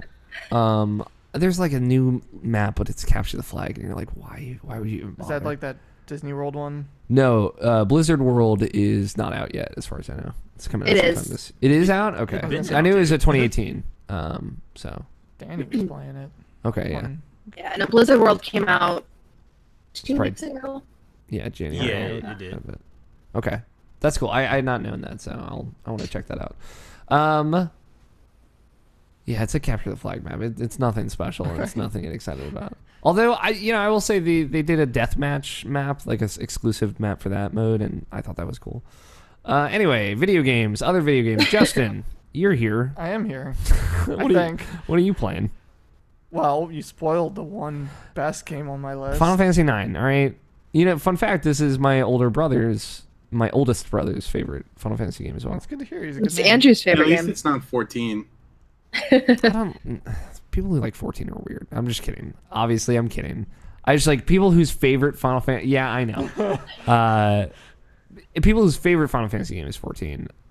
I guess like Has a lot of money apparently, according to that yeah, picture thing. Yeah, it's got hell of money, but it's just like I don't know. It doesn't seem as involved with the story, but I guess you would know better than I. There's Justin. a lot of story. Like the main quest, there's a ton of them. It's an MMO, so it's that much harder to follow along with it. It but is, it's but definitely generally MMOs are pretty story heavy. Okay. Yeah, and it focuses on the story. Where from when I played WoW, it was I skipped the story. Just keep. You're not through the excited quest. for Battle for Azeroth? I mean, I am for the Horde, but yeah, sure. All right, whatever. What do you want to? What's going on with Final Fantasy 9? You just want to replay it? Yeah, so it came out on PS4 last year, and Yeah. I'm finally getting around to it because, well, You had I time didn't to have breathe. any. Yeah, I had time to breathe. Finally, there aren't thousands of video games coming out. Well, then like all these games came out, and I'm like, well, shit, I already started this. I'm not gonna stop now. I'm in the middle of the second disc, even though there's no disc transfer in the PS4 version. But God, I love that game, and Yeah. I haven't played it for like a couple years now, and playing through it again. Yeah, it's like the perfect blend of like that classic Final Fantasy and that new 3D Final Fantasy with like the new systems and stuff like that. Like going back to some of the classic story tropes, that kind of stuff, and it just it's all come back to me, and I'm really enjoying playing it again. Yeah. Question: Yes, Is Vivi better than Zach? Vivi's better than everyone. Vivi is my brother's favorite video game character of all time. Best mage ever. There you go. When I was like, Better than Genus. Well, let's not get crazy here. Fuck Genus. I was gonna say. I thought he was a cook. Yes. He's a mage He is. cook. He's both. All right. Yeah, he's I a don't- cook I don't mage. think that's You know how possible they have for him. battle mages that have swords and mages? He's a, But you he's a see, He's chef got a mage. frying pan. Oh, You're Jess was gonna say something. That's why I didn't. okay. oh, I was- okay. No, all I was gonna say is like when I was 8 years old, I remember I think it was when Final Fantasy 9 came out. I don't know if it was like maybe with the game or something like that, but my uncle ordered the game, and he got like this little like Vivi stuffed animal, or like not a stuffed animal, but stuffed Vivi, like a plush. There we go. That's what I'm trying to say.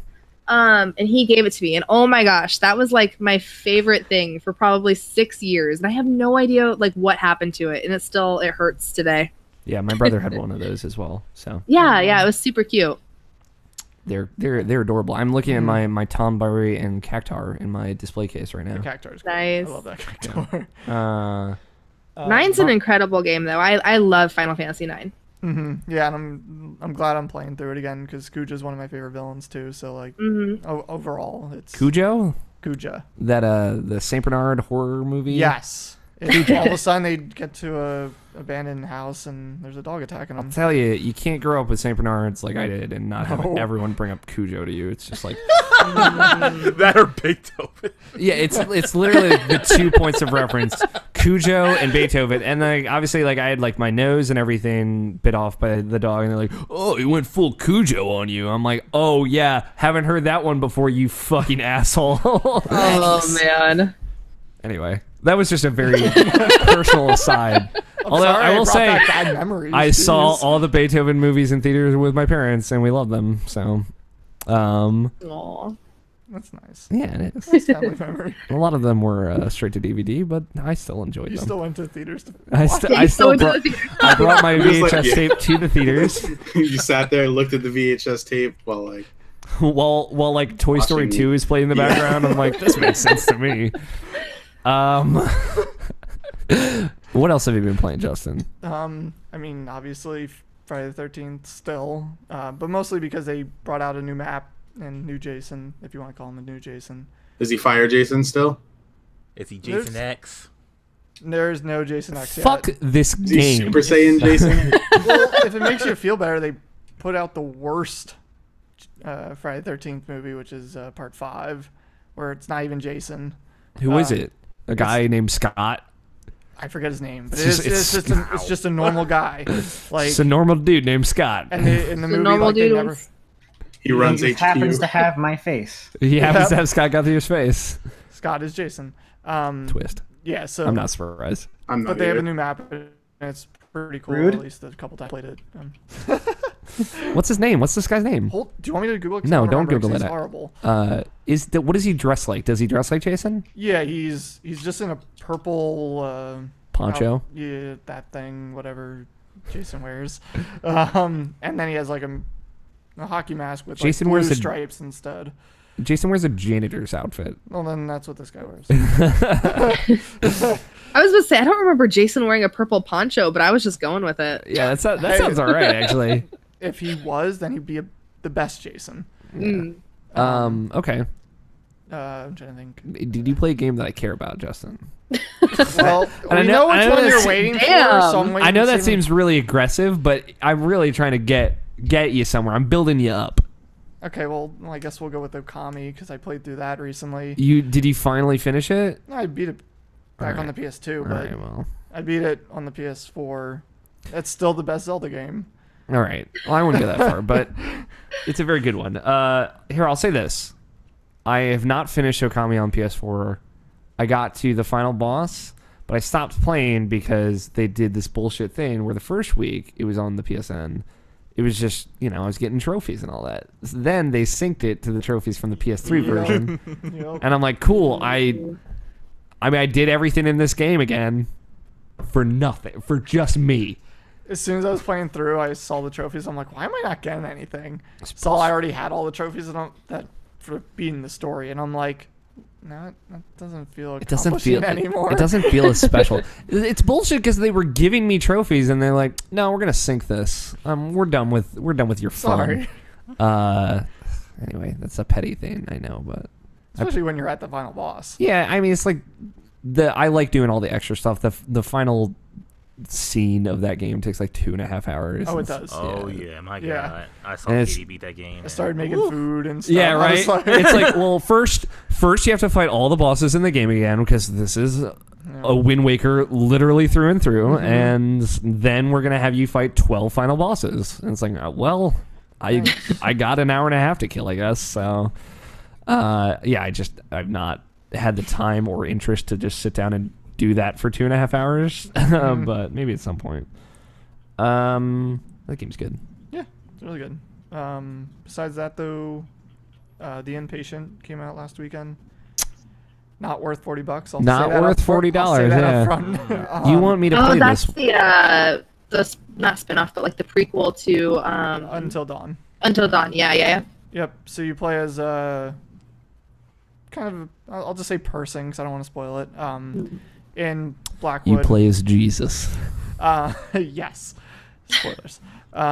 You have amnesia. It really doesn't matter. Like, Yeah, but you get the story through as you go through it, and it's kind of cool. Like I said, the problem with it is, and when I get you to play it this weekend, we'll see. it's only 2 hours long. That's pretty For much why $40, that's crazy. Exactly. So, and I really love Until Dawn, but yeah, that's kind of a ridiculous.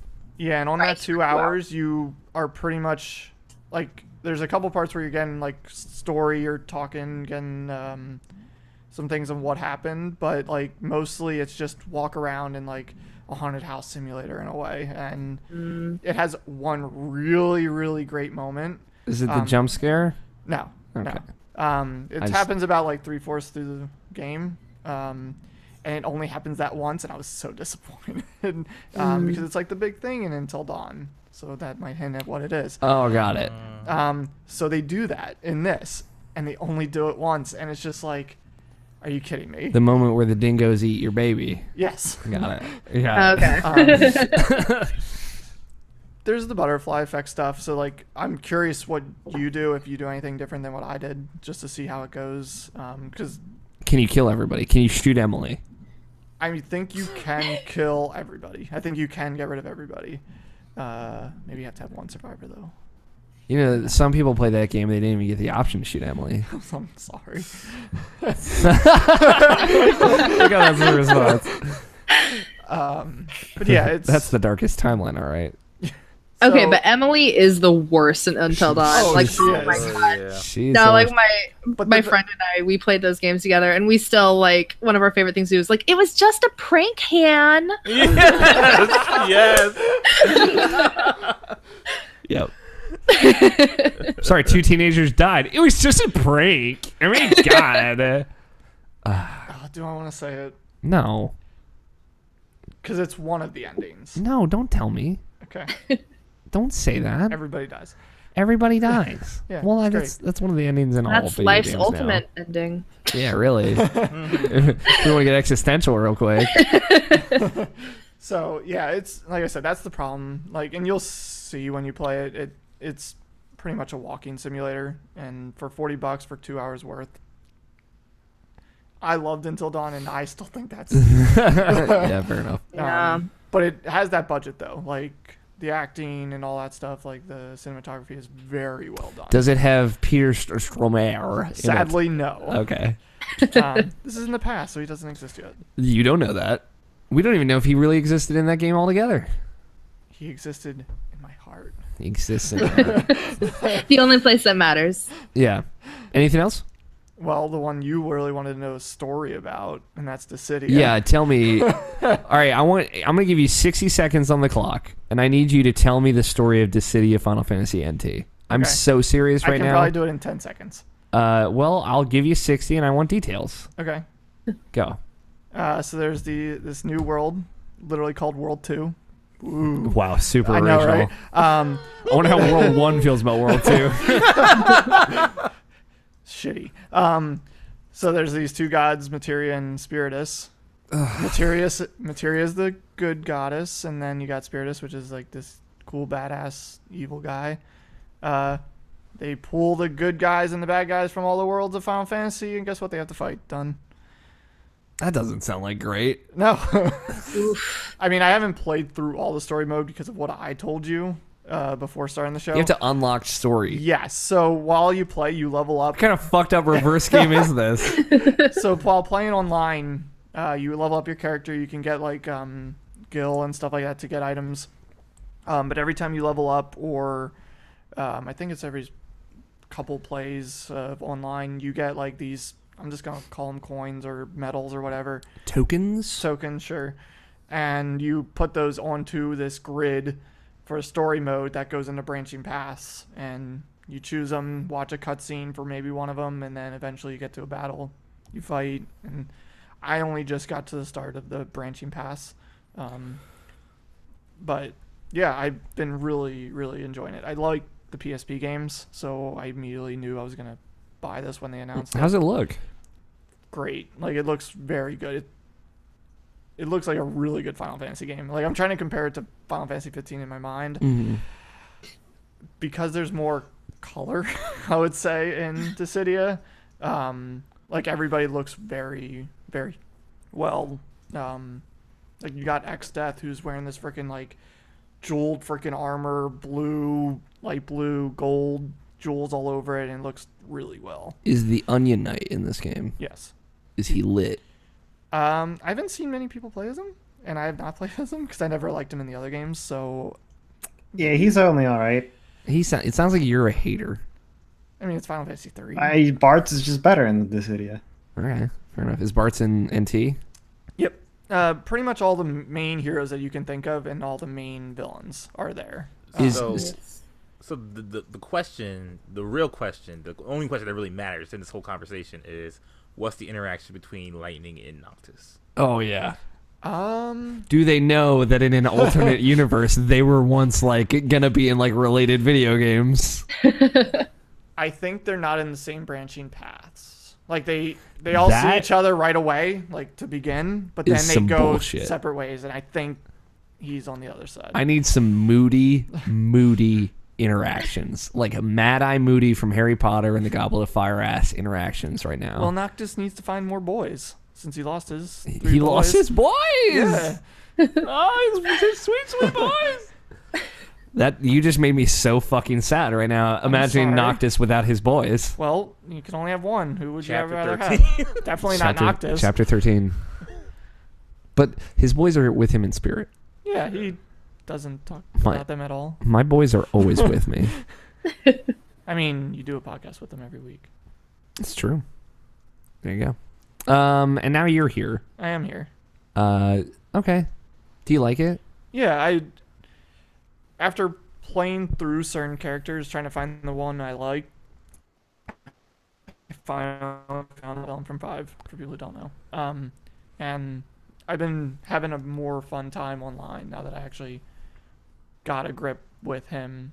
And can kind of handle my own a little bit now. Can you play as Kefka? Yes. Is he cool? He is a jokester. Is he better than Sephiroth?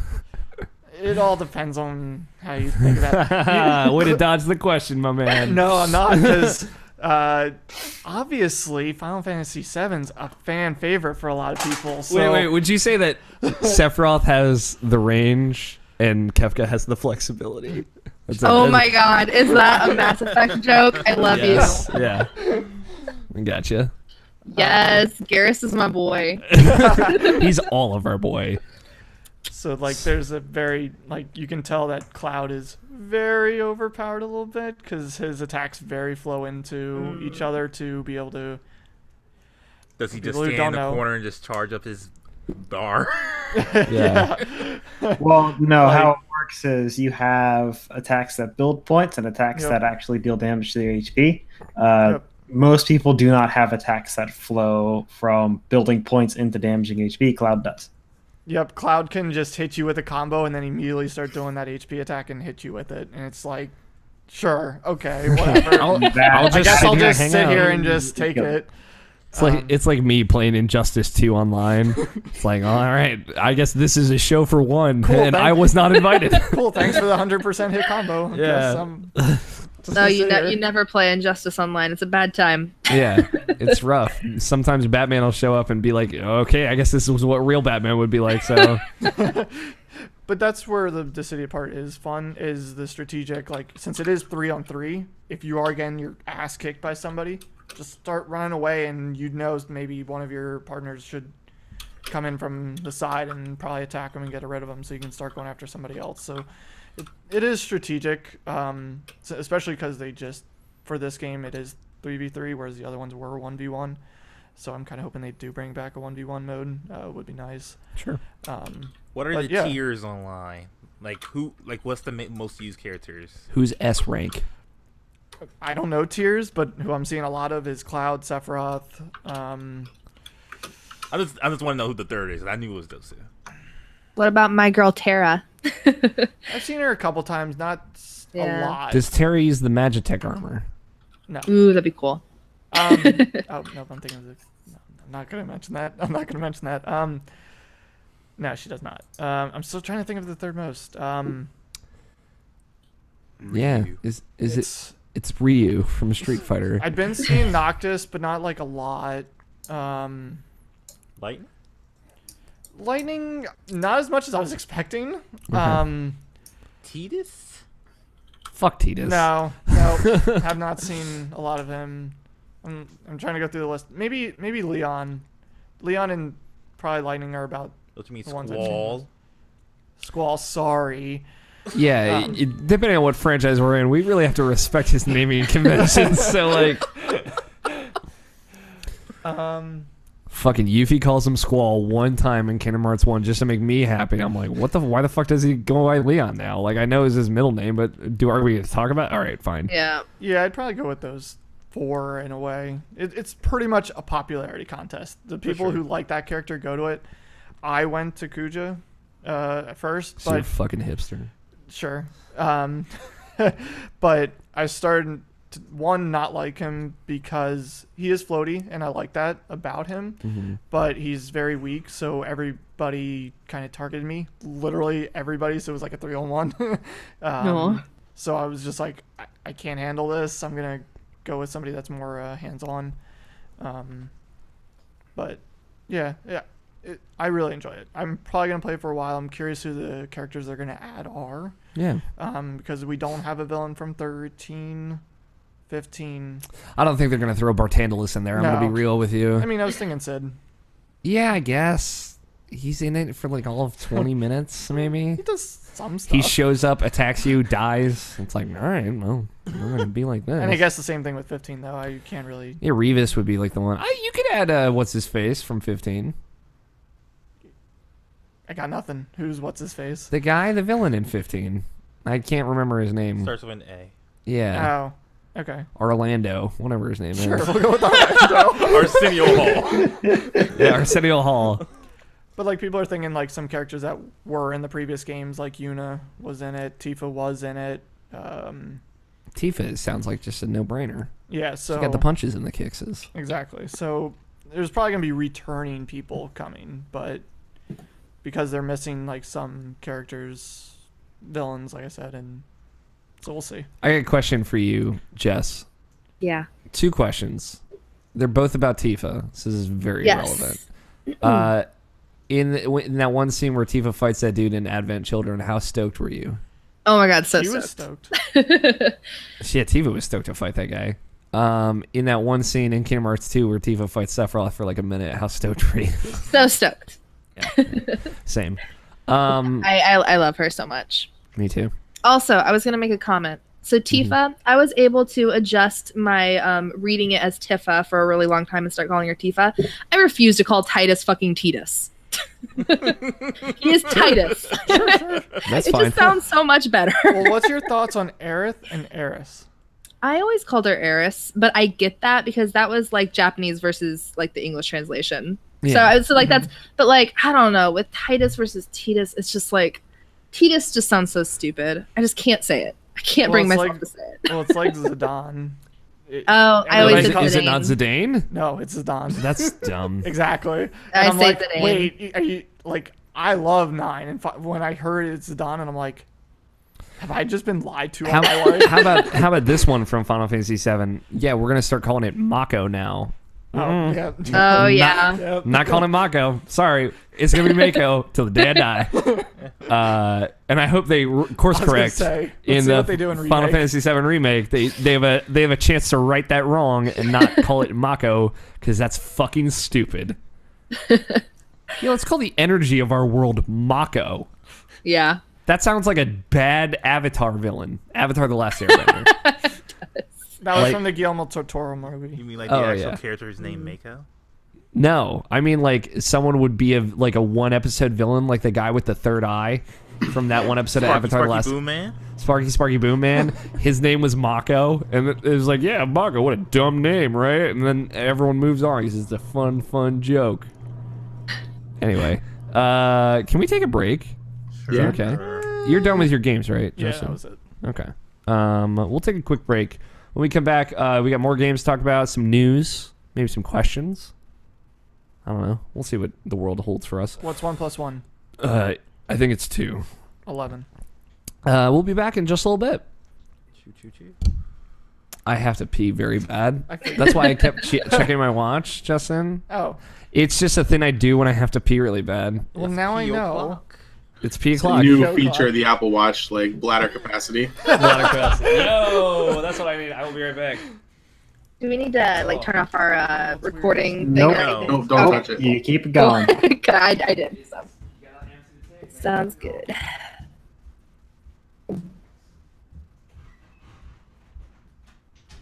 So Justin, I don't know if Justin ran away. Did Justin run away? Justin ran away. He ran away. Good to know.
Tony, Yo, when you say thick, how many C's are afterwards? 2. Is it 3. 2? It's 2. It's I'm 3. seeing 5 lately. That's too many. Okay. Sorry, that was random. It's all right. I'm glad you came to the correct authority.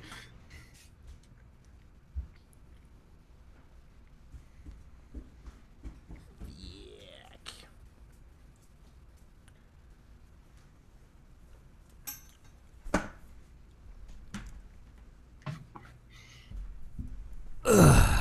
Man, I hope you appreciate how much work I'm putting into this for you, Alex.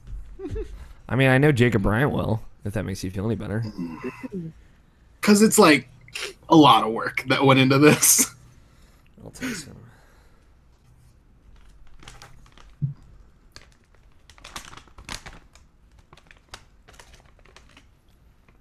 Ooh. Man, I'm the one yawning. It's like 3 hours earlier here. It's only 9:40 p.m. here. I'm good, thank you though. Thank you. No, thank you. I'm good. You piece of shit. I love you. I'm sorry, Justin. How many of those can you fit in your mouth? Let's not find out. You're good. No, please. I don't have to watch that. What is he eating? Donuts. Oh, No, my balls. What did you want me to say? I didn't know. Bananas. No, only one. Nabishin. Gargle my nuts. Oh, okay. Thanks, Tony. That's basically what you told him, I'm pretty sure. Yeah. Oh my god, he got it. You motherfucker. What? Mark got his mercy for once during an event. Nice. Mercy skin. Yeah, it was my crowning achievement of the Summer Games event. It was the first box I opened was Mercy's Ooh, new nice. Summer Game skin. And I was like, cool, I could just stop playing Overwatch forever now. Oh, the game's so good. Are you good?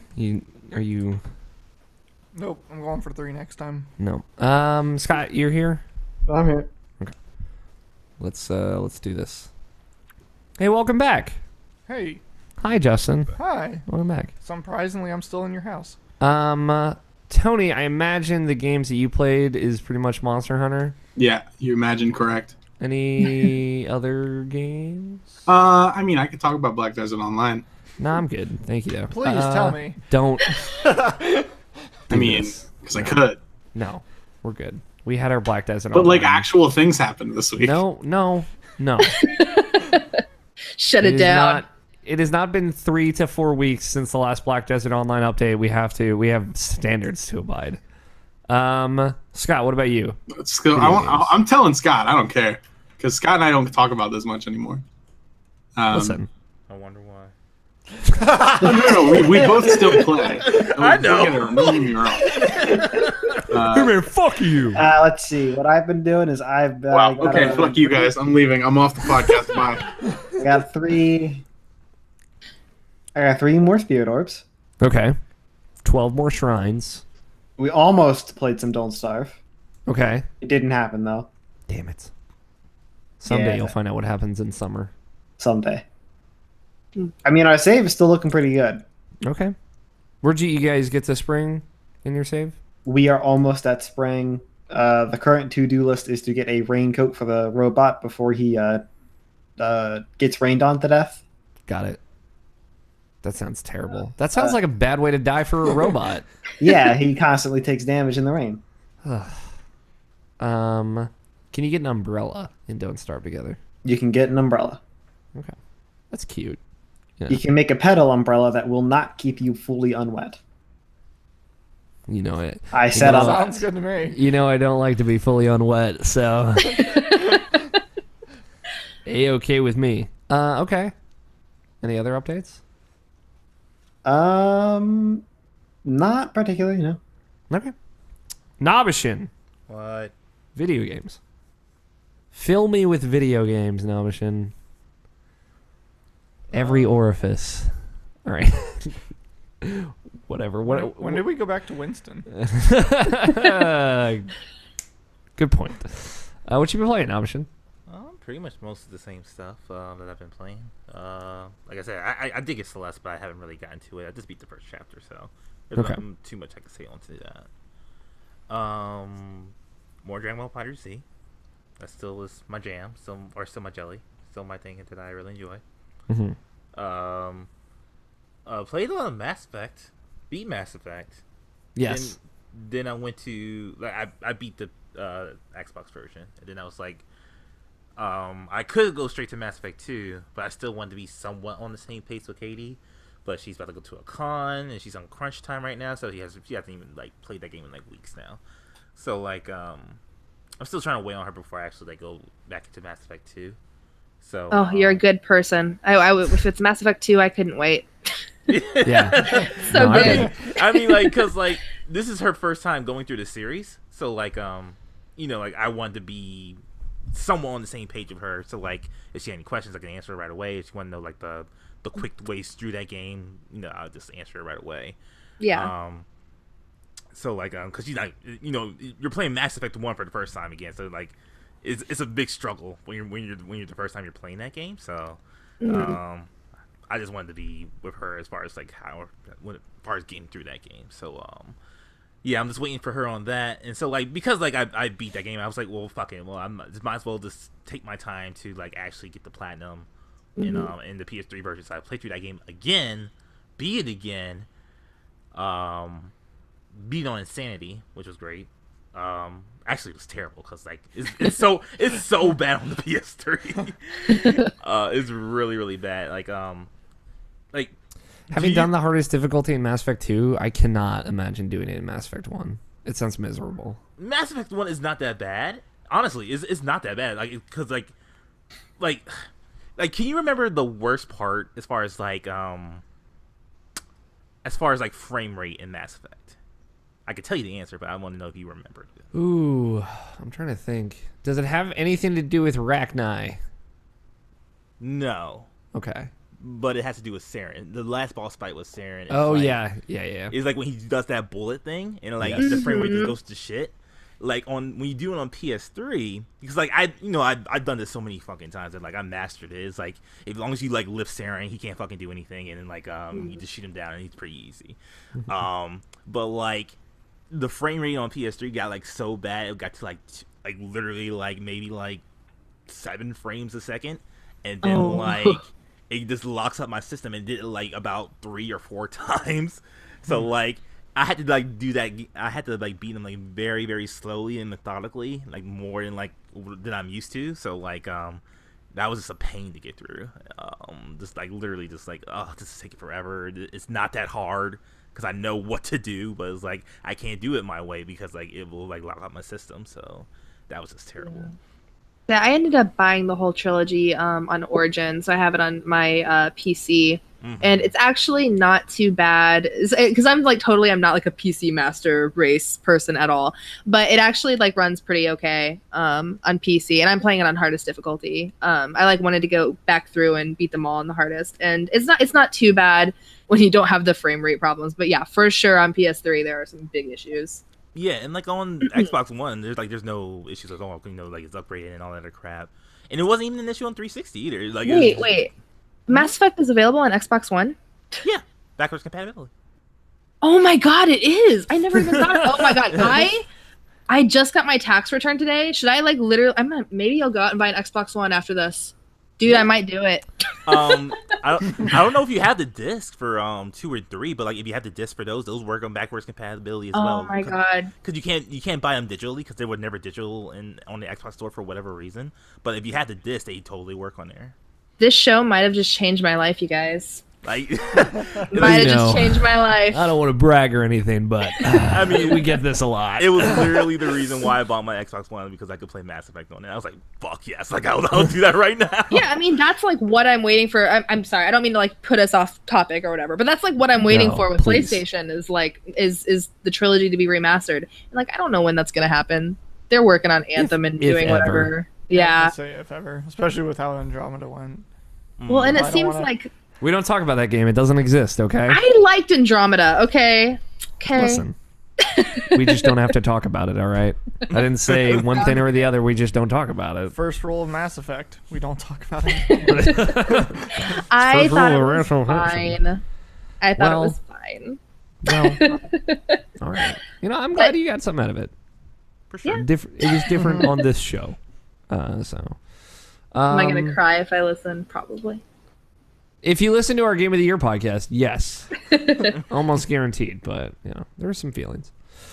Mass Effect is very good. I work the flexibility and range into my daily routine every day of my life. That reference I made earlier. So it's so good going back to that game again. Even though I go back to that game yearly because I always think, I'm going to redo the whole trilogy, and I played the first game again, and it's just and then I stop somewhere in the middle of Mass Effect 2 or something like that. But I just love after Andromeda, I was very shaken and very Your faith was shaken. Oh, believe me, I was heated about that game. And I was at the point where it's they should never make another Mass Effect game. We don't need it because it just burn it all to the ground. It's just all terrible. But oh god. Playing through that game again, it's obviously not perfect, but you just see the ambition in it. You can see what they want out of that game, even though even to the extent that 2 and 3 never even achieved that same ambition that the first game had. It's still it still speaks to me in such a way, and I'm just so interested in all of those all those characters, all those planets, all those worlds. It's just so fascinating, and it's maybe I do need another one, and just another one if they take their time and show some care and EA's not involved. Give it 10 years, man. Microsoft will buy EA. No, I'm just kidding. That's never gonna happen. Rumors be damned. Just give it time. Yeah, time heals all wounds. It feels so good playing that game again, and I can't wait to go through 2. 2 is my favorite still, so I can't wait to do that again because it's been a good while since I actually gave that the proper time, proper treatment. Because when I played it on Xbox One, I 100%ed it again. It's been a while since I did that, so yeah, I'm ready. Rad. Yeah. Anything else? Just the Shadow of the Colossus, my dude. Yeah, I've been playing that as well. Have you finished Shadow of the Colossus before, Namashin? The PS3 one. That was the first time I ever played it. Was that re-release. Boy, this is a fucking good-looking video game. Yeah. Awesome. Yeah, it is really as someone who adores that game, going into it just because I've seen it. I've obviously seen a lot of that game in trailers, and they put out the one trailer of the giant flying sandworm Colossus. But just seeing it right there in front of you, how they literally redid everything for that game, is amazing. I think about the rock walls in that game. I don't know if this has stuck out to you at all, Namshin, but every time I see a cliff face in that game, I'm like, Jesus. There's so much detail in this wall right now, and it's so great. But you remember all PS2 games just had a flat, blurry texture. That's a rock, that's a wall, that's a mountain, I guess. This game is just there's contours to it. It looks incredible. So much clearly the entire world was handcrafted from the ground up. You see that mountain? You can go to that mountain. You can go to that mountain. There's nothing to do there, but maybe find a lizard or find a silver tail. These coins, these extra secrets they've been adding in that game. But yeah, that game is just you don't really appreciate the fact that it is legitimately a remake from the ground up until you see it right there in front of your face. But it really shows. What are you playing on? I'm playing it on my standard ass PlayStation 4. I meant difficulty, you dummy. Oh. I have access to a PS4 Pro. I've been thinking about maybe going and playing it on there. Why not? You want to play 60 frames. I do. I am playing on normal. Okay. I done it on hard this time. I played through it on hard before, which I like it on hard. It's fun. It's more of a struggle. So like I really like that. Honestly. Yeah. It and I was just like, I was planning on doing like a review of it for the site to some extent, however that turns out, and doing a video review of it. Now that we're doing those, just because I want to kind of showcase how good it looks. But yeah, it's boy, it's really something special going back to that game and just seeing it like this. It's cool because like, they remade it, but like they still held true to the style of that game. So like Wander looks like so weird. He's just like this weirdly smooth faced protagonist. He still kind of looks like a PS2 character, but obviously in high definition and everything. But yeah, it's really immaculate. I cannot speak highly enough of that remake. Blue Point just knocked it out of the park. Can I pick your brain on something? Shoot.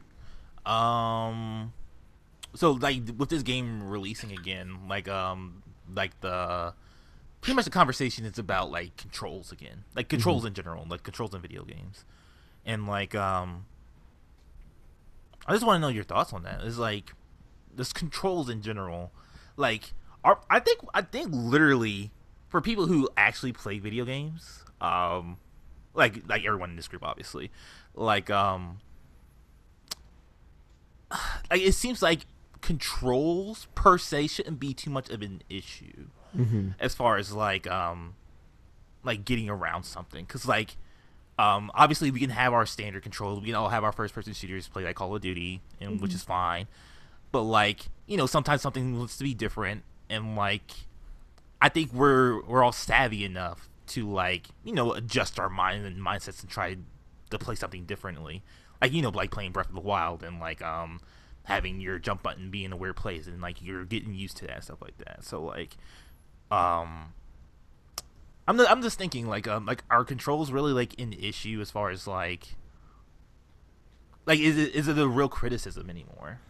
It's funny because it is a sticking point for different people. Like yeah, because like I'm thinking of stuff like Monster Hunter. Monster Hunter is not like the best controlling game as far as like because people complain about Dark Souls or something like that about like how convoluted quote unquote the controls are, but it's like it's something that you actually have to learn and get used to, and when you get used to it, it's second nature, so it's not that big of a deal. So yeah, like, the big issue here is that when people say controls, they generally talk about three different things. The first being is which button does what. The second thing being is how the animations play out after you hit the right button. The third thing being how responsive things are. Yeah, like what's the input latency? It's never tied together. Yeah. It's just they're singling out one thing and they label it all under controls. Yeah. So which part of this is the conversation we're tapping into? Well, like, I think like people will blame controls for all three of those things. You're right, Scott. Like I think about like The Witcher 3, the original control scheme on that had a lot of input latency for movement. And people said it controls weird, right? Right. And it was very intentional, and obviously you can just do it without that latency now. It's the default control scheme now. Fun fact. But I think like that would fall under controls, but you're right in that like people should be more precise about what they actually have an issue with. I think the thing is it's harder to when you're playing something and you're like, this doesn't feel right. Like challenging yourself to actually say what doesn't feel right for you it's difficult for some people. Yeah. But like speaking of Shadow of the Colossus, we have a Slack for our for the Irrational Passions writing team now, and Logan is like, I think I'm gonna get Shadow of the Colossus, and like George and Jared are like, hey, if you didn't like it before, you probably won't like it. And he's like, no, but it's got new controls. Just kind of reiterating it over and over again. It's like, yeah, but like if you didn't like the controls of that game before, like I don't think a different button mapping is gonna totally reinvent your opinion on that game. If it does, I feel like you are holding on to something that is way insignificant in the grand scheme of things. Like I have never been thrown off by button mapping in a game. Like the example that's coming to my mind is the Evil Within 2, because they have a new control scheme for that game, completely different from the first. It's completely different from the first game, but since I just played the first game, when I played that game, I used the control scheme in that game that is just the old control scheme, which is super fucked up and weird. But like, I was used to it, and also like, it's not a big deal for me either way. Like, you know, I also play inverted, so like, I'm a fucking weirdo just from the get-go. So I get that. Right. So any game that doesn't have an inverted option. Yeah, fuck those games. Beyond Good and Evil, I'm looking at you, you weird game where you can only invert either both the X and Y axis or none at all. And it's like, why would you do this to me? So you're the reason why Beyond Good and Evil 2 will never come out. Yeah. Michelle on sale. I got your number. But also, like, there are games like Okami where it's X and Y inverted by default. So for me, it's like, well, now I have to invert the X axis, and that is like, so that way it's that one is not inverted, and Y it's so. I don't know. There's a whole lot of fucked up shit like out there. I've never had a problem with weird control schemes. I like weird control schemes. I think games. If you think you're going to like a game, you'll get used to the control scheme within 10 minutes. Yeah, like, but you know that's true of us, right? People who play games, like you said, Namishin. I feel like if you don't play as many games, controls just in general are going to be hard to wrap your head around. And I think one of the first that we can relate to, at least as soon as you guys started mentioning, I'm like, the first game that came to my mind was Kingdom Hearts. Yeah. Oh, circles jump. What? Yeah. Now it's a freaking thing we're so used to now when we play those games, and I can't even see it with X's jump anymore. Yeah. Especially, like, you know, we've all played the Japanese version of that game at some point where it's flipped. So it's just, like, super fucked up. It's both for me. It is both for me, and that's horrible. That's a horrible place to live your life. But yeah, like, you know, Shadow of the Colossus, like, the big thing is triangle by default is the jump button. And I'm playing with the new controls. And again, like, I just don't notice the difference because I got used to the new controls pretty much immediately. Yeah, same here. But, like, you know, I didn't dislike the controls originally. I think the comparison of saying, like, they make that game feel like a struggle, not in a bad way, but, like, in a way that feels like you were going against something colossal. Like, you know, the whole idea of, like, the basis of that control scheme is a grip meter, and you have to hold something to hold something, right? Like, to actually hold on to something. I think that's so cool, and I think that not a lot of games do that. Not a lot of games have done that. Games like Brothers, which uses a really interesting control scheme, like things that really go outside the box, I really like. Yeah, the only real problems that arise in button mapping is when they change things up so drastically. Let's just go ahead and say a game makes R1 the OK button, R2 the back button. Yeah, that stuff usually does throw me off. If they do not tell you, like in the first couple of seconds of the game, hey, aim, hit one for yes and the other for no, how are you supposed to know? Yeah, it's stuff like that, and that's also where it ends. But you also think of, like, Demon Souls and Dark Souls were the first games that, like, really made all of your actions and attacks and defense the shoulder buttons, right? And now, like, I prefer that generally in games now, where, like, R1 is right hand light, R2 is right hand heavy, L1 is left hand light, L2 is left hand heavy, things like that. I really like that because you have access to all of your hand options anytime versus, like, having to move up from a stick to a button. So that makes movement and strafing and everything like that and changing the camera and attacking all simultaneously way easier. So that was a huge change, but no one complains about that because it's really intuitive. But if they didn't take the risk initially, no one would have known that. So, you know, I think people get too hung up on controls. Unless it's something that, like, specifically gets in the way, like Scott was saying, like, I don't think it's any detriment to really mix it up. Well, and I think that, and like we've pretty much like said this, I not in such words, but around it. But I think that it's kind of part of the artistic choice. You know what I mean? Like, you have the controller, or like the dev has the controller to kind of work with, and I think that when they get to utilize it the way that they want to, there are reasons for why they map things a certain way, and I think that it's kind of up to us to adapt and kind of embrace it.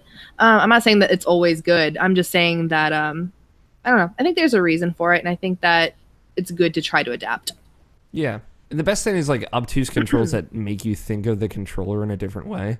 Yeah, exactly. Like how Dark Souls makes you think of like your right arm as the right shoulder buttons, your left arm as the left shoulder buttons, or like how The Last Guardian had you think of like motion upward as the top of the buttons and motion downward as the bottom of the buttons on the face. So like there are really clever ways that are intuitive, but because we're so stuck in our ways and stuck in these troughs of like left analog stick is movement, right analog stick is camera, face buttons do all the actions, shoulder buttons do all the options. Like, because we're just so trapped in that, I feel like it's harder to break away. I think of Ape Escape so often, where it's like, hey, we got a right analog stick now. Like, what the fuck do we do with this thing? I don't know. Let's have the right analog stick do everything, I guess. Where it's like, okay, that swings your sword, that swings your net, that's how you shoot your slingshot, that's how you do everything by flicking the right analog stick. And it's like, that's so cool. Like, no one does that anymore.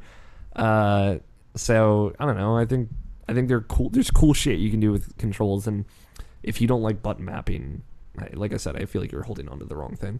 Yeah, and I feel like just controls in general, like even when it challenges us, like for something like like Skyward Sword, it's like something that's so weird and so different, but like you can kind of see what they're going with, and like can at least appreciate it and try to enjoy the game the way they want you to do it.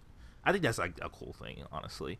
Like the only thing I will want from controls these days is just more accessibility for more people to like actually like play, like have options, and like some people can't like button mash. Like I can button mash, but I'm terrible at button mashing. Yeah, that's like the one thing I'm terrible at. There's obviously people who can't even do it at all. So like that's like the only things like I would think control wise we should like get better at in general. Yeah. That was such a problem in like the late 90s, early aughts too. Like I, as a kid, could not button mash. So like, here's a very specific anecdote. There is one of the companion characters. You have access to 3 companion characters in The Legend of Zelda: Oracle of Seasons and Oracle of Ages. One of them is a bear with little fairy wings, and he can fly for short distances.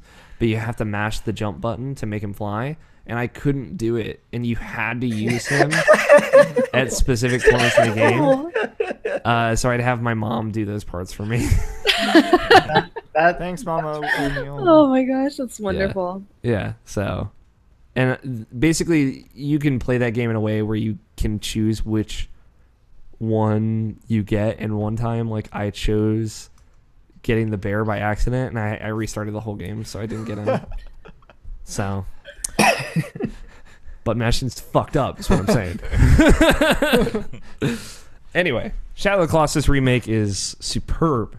It is a phenomenal remake. I've not played a lot of true actual remakes, like built from the ground up. There's a good Shuhei Yoshida interview out there that Famitsu did that was kind of like talking about like, hey, they rebuilt all the assets. Basically, the only thing they carried over from the original code was the controls and the physics. It's like all completely the same, but all of the assets they remade from hand, and it shows, and it's really cool. So, yeah, that game looks incredible. I'm sure it looks amazing on your PS4 Pro option. Oh yeah, 4K, real good, real good. HDR, that's the seller, dude. Yeah, man.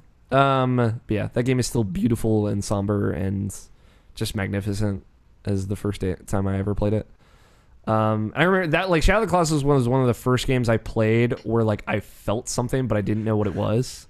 Right? Like I was feeling emotions in a complex way that I didn't quite understand at the time. And I still don't. I would say to some extent there's like confusion and sadness there that is like hard to put into words. And I just think that's really cool about that game. I also played I played more Witcher 3. This is a Witcher 3 update. I finished the first act of The Witcher 3. So I found Ciri. We were hanging out. Yeah. That's what I need to start playing ASAP. So yeah. Have you ever played it before? Highly recommend. I have started it, and that's what we're doing our next podcast on. So, yeah, I need to play. There are some relationships in the game. There are some. I mean, I know phenomenal. I've seen people play. I know I'm team Yennefer Some because of she's them a babe. are phenomenal. Why? So here's my thing, Tony. Yeah. I like Triss a whole lot. I've never shit on Triss a day in my life. Why you gotta shit on Yen?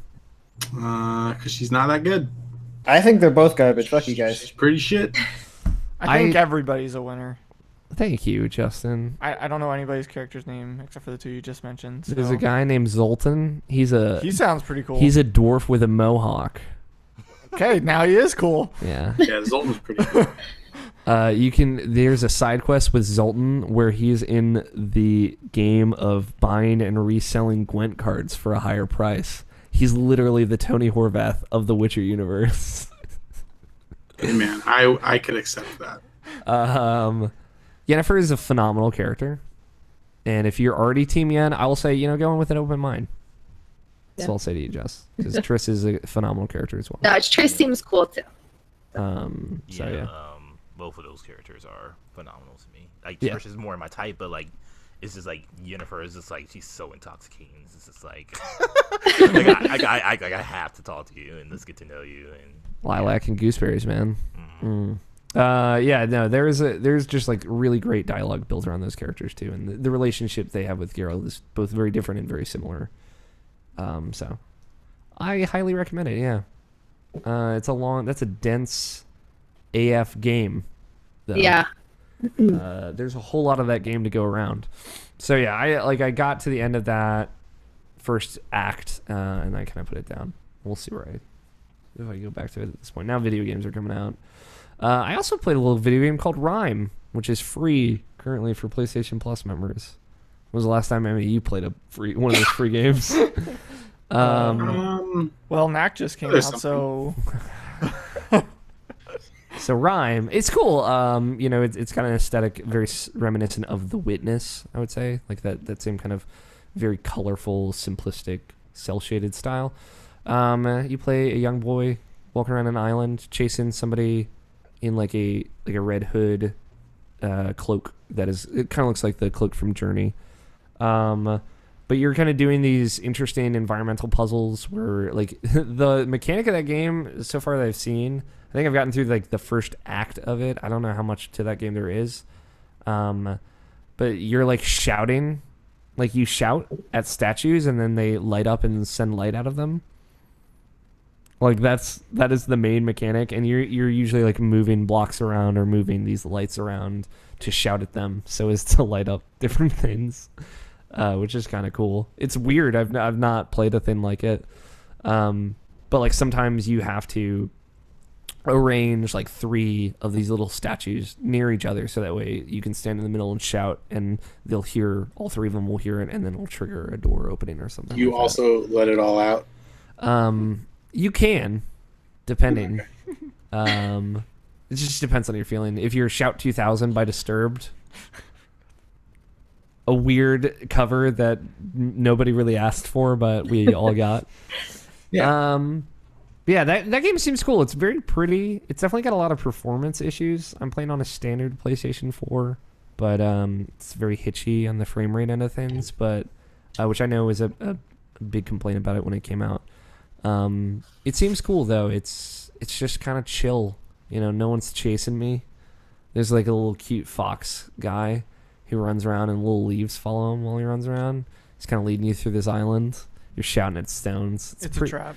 It's a trap. It's pretty cool, man. Like, I don't like it. It seems like a pretty good puzzle game, but by no means seems really difficult. It's just simple. So, there's normally $30, and that's free on PS Plus right now. So worth checking out, I think. I might continue on with it. I was playing it kind of one morning to fill some time. But yeah, that Shadow of the Colossus Monster Hunter. Monster Hunter's pretty good. Hunting Mons. Oh man, I didn't prepare for the next segment at all. I just want to let you all know. But I think that's all I got. I might have to. Oh, there we go. Nailed it. Now I'm ready. Justin. Have you ever heard that before? No, it sounded weird. That's my little Bluetooth thing turning on. I was expecting like a live version of this. Oh, that I would. Person. I would say it. Yeah. No. Why not? Actually, I do say it every week, but sorry, I'm stalling for time while I get this ready. Don't worry, it'll be really worth it when we play it. Now it's time to talk about some news. See, there it's live.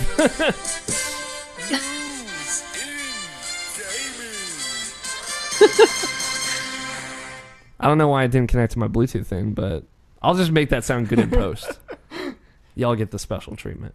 Some news happened in the video game space. Did y'all know that Monster Hunter World is the fastest selling Capcom game? Mm-hmm.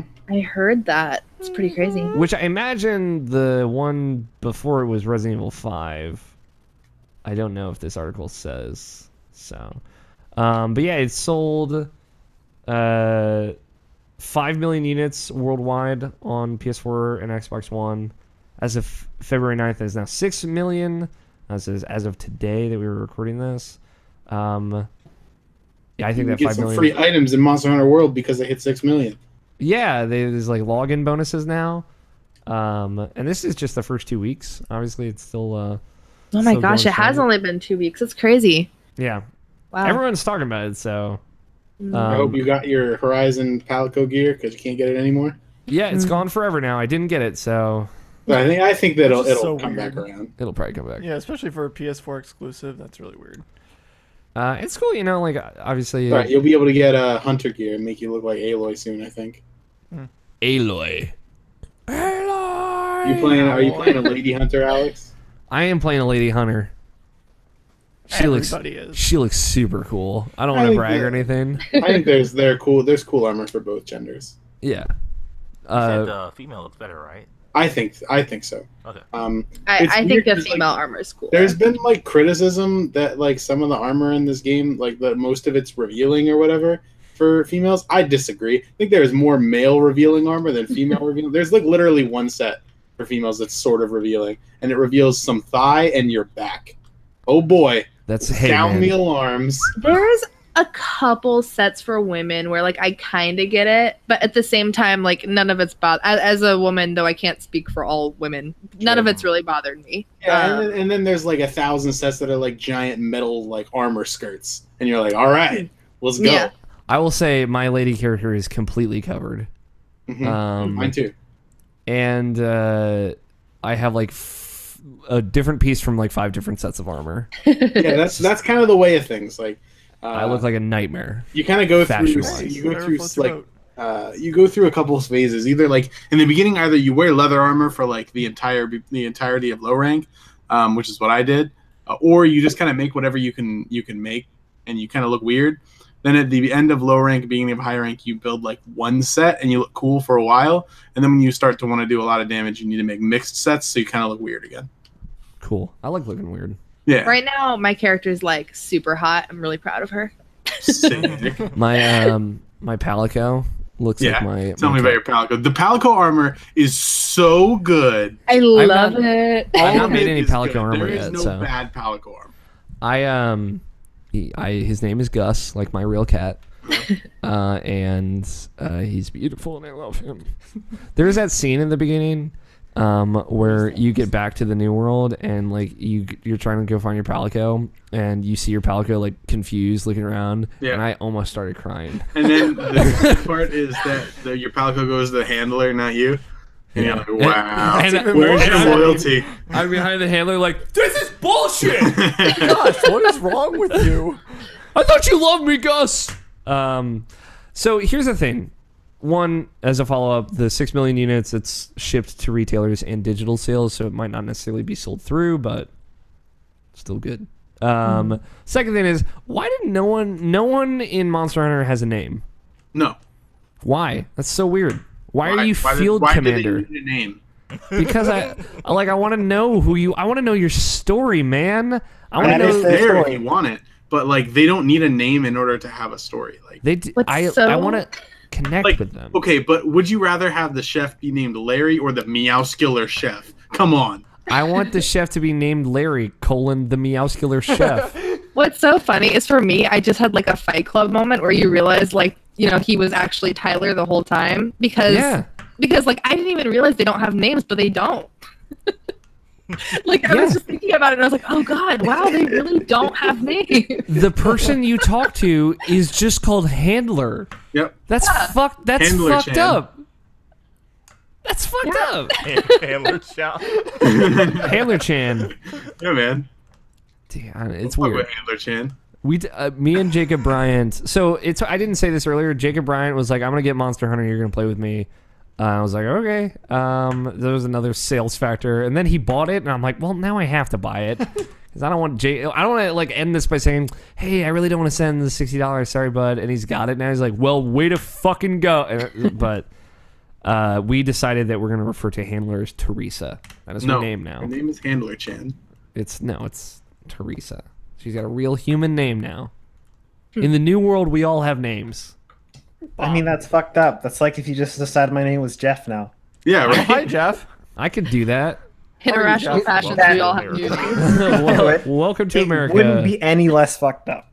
Jeff Guthier. That's weird. That is weird. It is I don't weird. like this anymore. All right, welcome back. Now you know how I feel. All right?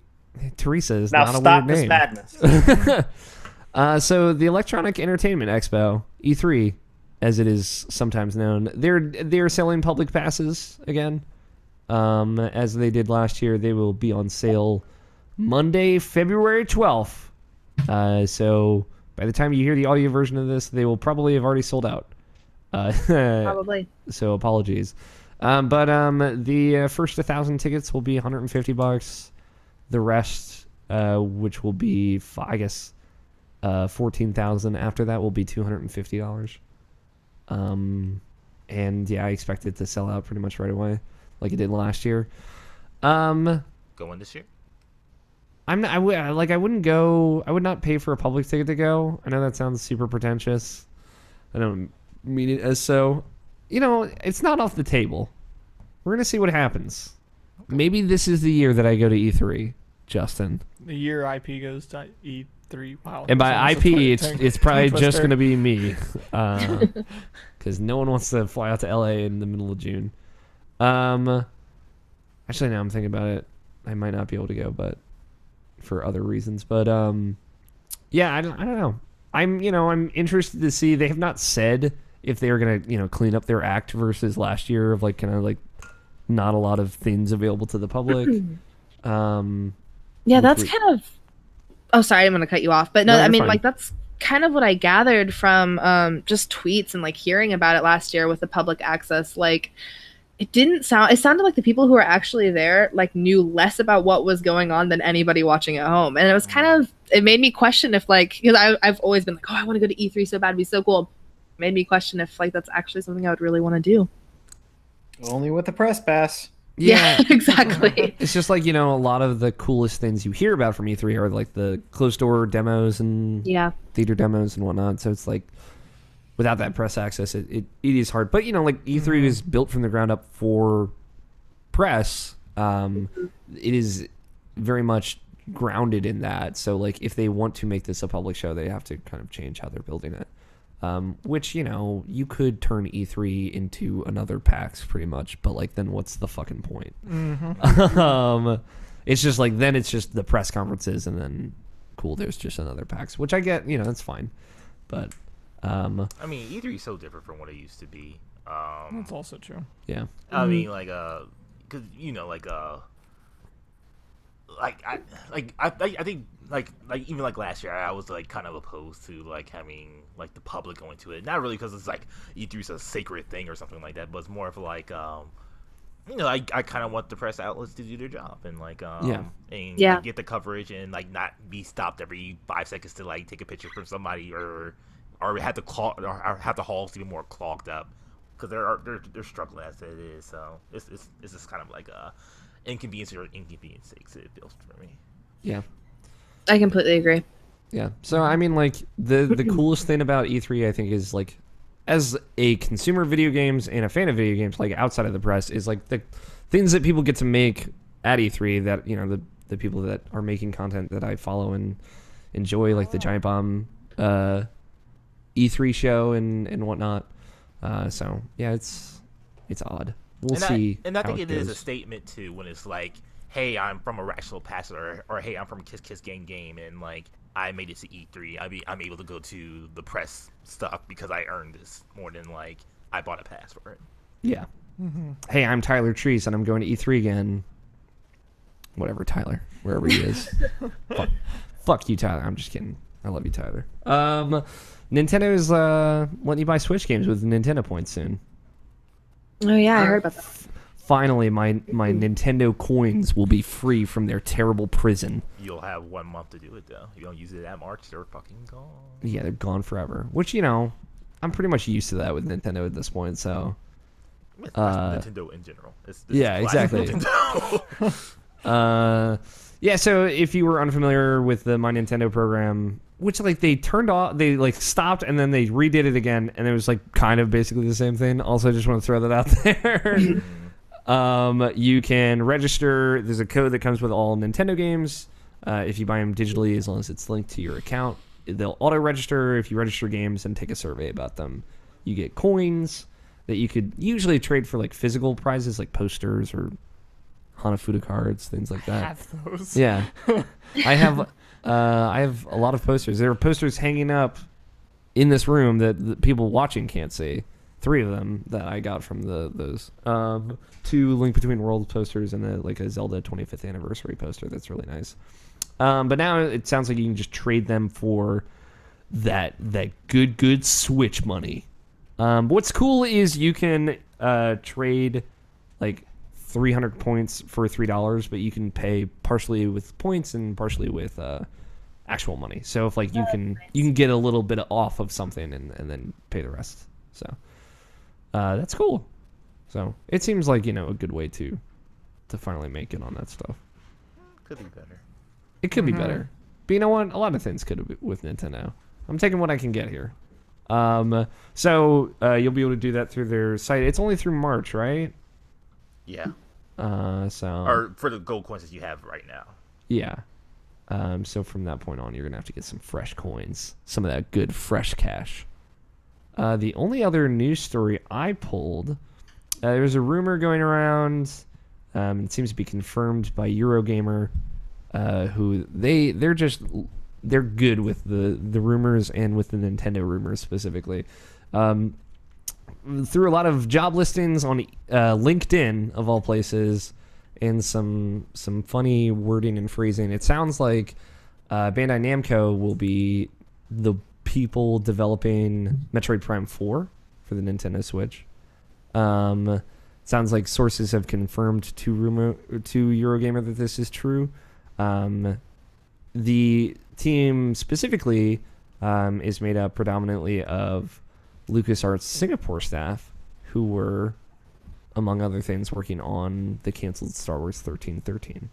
I don't know how much that bodes for Metroid Prime 4, because I can't necessarily imagine Metroid Prime 4 being a huge like Star Wars 1313 like video game.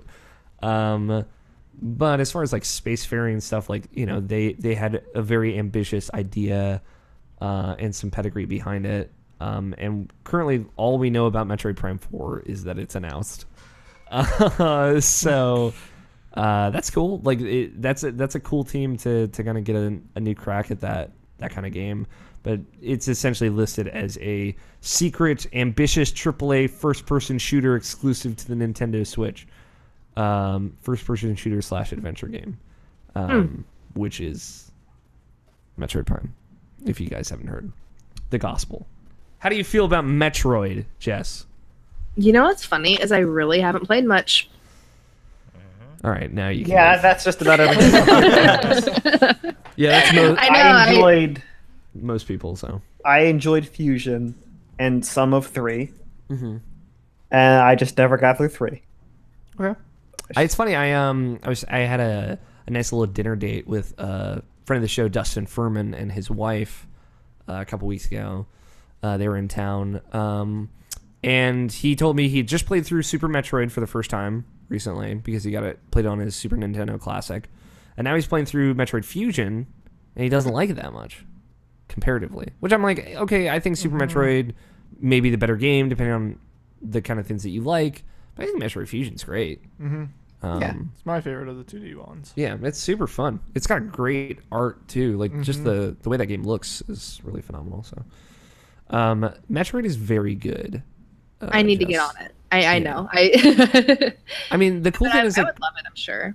Metroid Prime is very different too. Like it is super that formula still of kind of like going and exploring, getting an upgrade, taking that back to a different place and exploring a new place with that ability. And doing it through the first person's perspective like changes that game in ways that you wouldn't expect, like platforming and combat and like the way abilities are doled out, the way abilities work as well. Like the space jump is kind of translated, it's basically an infinite jump in the 2D Metroid games. It's translated to more of a double jump in the 3D Metroid Prime games, but it's very clever. They're very well made. The Eurogamer article speculates that it sounds like Metroid Prime 4 is early in development, which is not a surprise to me, but that might leave room for the Metroid Prime trilogy to be ported to Switch, which would be interesting. That would be really nice, but I don't know how they're going to do that with Metroid Prime 3 and the motion controls. Yeah, so Metroid Prime 3 was built from the ground up for Wii, so it only has ever had motion controls, whereas the first two are available on GameCube. They'd probably come over fine, but yeah, I don't know. But I would like that. I want to play them again. I haven't played them since the trilogy. Yeah. Also, I need to redeem myself with you guys, so they really need to do it now. Yes. Also, like Metroid Prime don't play Fusion first, though. Yeah, I was gonna say I don't know what's on the virtual consoles, but I think some of the Game Boy Advance ones were. You might be able to find Zero Mission. I know Fusion was on the Wii U Virtual Console. Once again, don't do that one first. Yeah. Super Metroid is really good. Still, you could play that the new one. You could play Samus Returns. It's just that Fusion is canonically just the last one in the series. Yeah, it is the most in the future this story has been. You could play the newest one, the Samus Returns remake of Metroid 2. That's a really great jumping in point, I think. Yeah, probably don't go back to the Game Boy one. Okay, maybe I'll have to pick it up. What's cool is too, like Metroid Prime uses mostly lock-on mechanics. Like there's not a lot of actual aiming in that game, so it's cool. That's how much moving you have to do is kind of necessary. Yeah, there's a lot of moving, not a lot of aiming, and that works for that game in a really cool way. That's all I pulled for news. Namashin, do you have anything else? You didn't ask me, so I didn't really look at it. It's okay. I don't want to talk about Billy Mitchell. All right, I want to throw that out there. Billy Mitchell might have cheated on arcade scores. I don't know. Go listen to Input. They talked about that on that show. Donkey Kong's a game. Donkey Kong is an arcade game. You jump over barrels. And you also hit barrels with a hammer. That's boy, I blacked out for a second there. Where am I? And that's definitely Mario in those games. Yeah. They can call him Jumpman all they want, but we know. Pauline is in Mario Odyssey. Jump Up Superstar? Show me the tapes. All right. Let's take a peek into questions. My little Bluetooth thing died, so I can't play music for questions this week. I'm sorry. I'll charge it tonight. And does anybody want to sing a song about questions? We're not singing a question song. Let's take. You can always tweet your question. Tweeting your questions is probably the best way to get your question on the show. We have an email address, mailsack@irrationalpassions.com, or leave us a voicemail, 404-590-1337. That is our voicemail line. You can be a part of the show on either of those. Otherwise, you can tweet your questions at IrrationalPod. Use the hashtag IPQ. We just got two tonight. One from the first one from our boy, Jake R. Nichols, on Twitter. I love him. Jake Nichols is... he's that boy, if I may. He says, y'all taking your vitamin D this time of year? It's a valid question. Maybe he's just worried about you, Justin. Why are you checking your pulse? Because I want to make sure I'm alive. It's a very overcast time of year. I have a vitamin D deficiency. Fun fact about me. So even if the sun was there, I'm not taking that much in. Not all at once. Some kind of dick joke. I'm sorry to hear that. Is it I a dick actually joke? have I a don't know. huge Yeah, vitamin D vitamin D. deficiency as well. Hell yeah. Yeah. So I'm just like, listen, they don't make it this beautiful in porcelain where I come from, is all I'm saying. I've got rosy cheeks, and the rest is like a beautiful toilet bowl. In form and in factor. Now, I want to Jared, see fan art of a toilet bowl with like some rosy cheeks on it, and just put Alex O'Neal. yeah, I need that in my life right now. Jared Green did respond to that tweet saying he's getting that D, but it ain't vitamins. So, aw shit. I don't know. Good on you, Jared. And Jared said so it could literally be any one of us except for Jess at this point. So, it's probably you, Or Justin. me, because I was not talking. I just said good on him, so if it is me, I'm surprised. Harold at USFH1 wanted to know if we want to play Jackbox after this. It sounds like we're playing Monster Hunter. Because I could fuck with some Monster Hunter. We can get a 4-man squad up. Get Jacob Bryan in here. Tell him what's up. I'll tell you what's up. And Janath. That's what's up. Sorry, Harold. We can kill some They had internet. plans. Yeah. It's all right. We still love you, Harold. That's it. That's it for questions. Yeah. Yeah.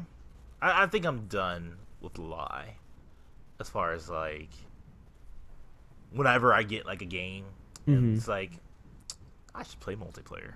Yeah. It's never gonna fucking happen. It's never gonna happen. I will never play online with anybody.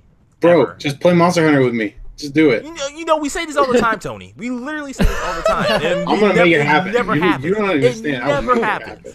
happen. I'm the same way now. I will say, in your defense, Nabishin, you did play Mario Kart 8 Deluxe online with me. Fact. I played with Nabishin. He also played with me. Yeah. That was original Mario Kart 8. So, I'm just saying, maybe Switch is where it's at. Switch? Maybe the least online platform is where the most online for Nabishin is going to happen. I mean, like, we just need to stop it, man. I'm just tired of it. Like, I'm definitely gonna get the game, Monster Hunter World. Like, that's gonna happen in my future. But it's like, I don't want this whole like, oh, we should play online, and like the opportunity never comes up. I'm never gonna ask you. If you're gonna ask me, I'll ignore you. So like, this is gonna happen. So let's stop this. No, That's I'm why on the you same just- page. That's why you just force either your significant other or sibling, which is what I do, to play with you. What if Nabishin is both of those? I You could guys say live on something the here, East Coast. but Just I'm not left the going to. Midwest. I'm just gonna say I could bring up some old wounds right now, but I'm not fucking petty. All right, that's all I'm gonna say. All right, You sound it. I am a little, but I'm not gonna bring it up. If you, like I said, if you want to be part of the show, tweet us those questions. Light week for it, but they can't all be bangers. That's because I'm one. Nobody wanted to ask. We had a lot of we had a lot of games to talk about this week. So, Christ, we're already at 2 hours. Oh my gosh, are we really? Yeah, Yeah. it's like you go into a And we black had bonus hole. content. Go into a black hole. The other end, you come out. It's like that was a 3-hour podcast, wasn't it? A couple other things just worth throwing out there. Follow the show on Twitter at IrrationalPod. Check out the website irrationalpassions.com. There's a ton of stuff that went up this week, and there, in a perfect world, will be a ton of stuff going up every week from now on because we have so many people working on stuff. Check out that video review. A question? Yes. Do we? Yes. Nate. Okay. We have 2 more, actually. One comes from Stephen Coffin. At Scoffin Steven, he says, custom robo when? That would be great. August 2018. Also, shout out to Stephen Coffin because he's like the best human ever. He's been very sweet in supporting us. Stephen is great. He is. I appreciate him. Nato Johnston. Also, fun fact. I was gonna say I think he's the number one. Also, most valued guest from 2017. At Nato J 18 on Twitter said, I downloaded all the Evolve DLC last weekend. When we doing this? Hashtag IPQ. P.S. There's a new monster. He's a spider. It's awesome.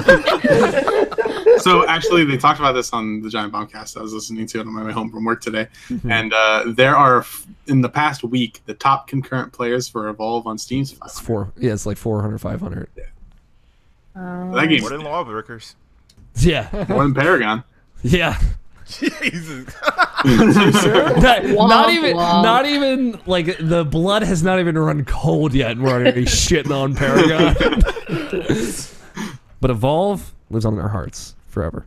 IrrationalPod.com. Check it out. Check out Mike's video review of Monster Hunter. Go check out Quinn's written review of Celeste. Go listen to Input. There's a new episode out. They talked about Billy Mitchell, if you really care. They also talked about other like actual important things, but they did talk about Billy Mitchell. It's a video games news show hosted by Jarrett Green, Logan Wilkinson, and George Cruz Alvarez. It's very good. It's on IrrationalPassions.com. And if you like the show, rate and review us. Please. Helps us out a lot. We have new iTunes artwork up there. I think it looks pretty good. And I made it, so yeah, I'm biased. One more time. Proud. Yeah, I'm proud. One more time, Jess, where can folks find more of you on the internet? They can find more of me. Okay, so if you want me specifically, it's at JSKUHOWARD, Jessica Howard, and then at KKGG Podcast for the podcast. Both of those on Twitter. So dope. But now it is time for Say bets. goodbye. No, it's time for bets. Oh, damn. okay. Yeah. You did not tell me what bets are, so I'm really excited here. So we're gonna read a prompt. Here's the deal: we got two teams. In 2018, our teams are Team Nanashi, which means no name. Fun fact: Nobishin came up with a name. That is Nobishin and my team.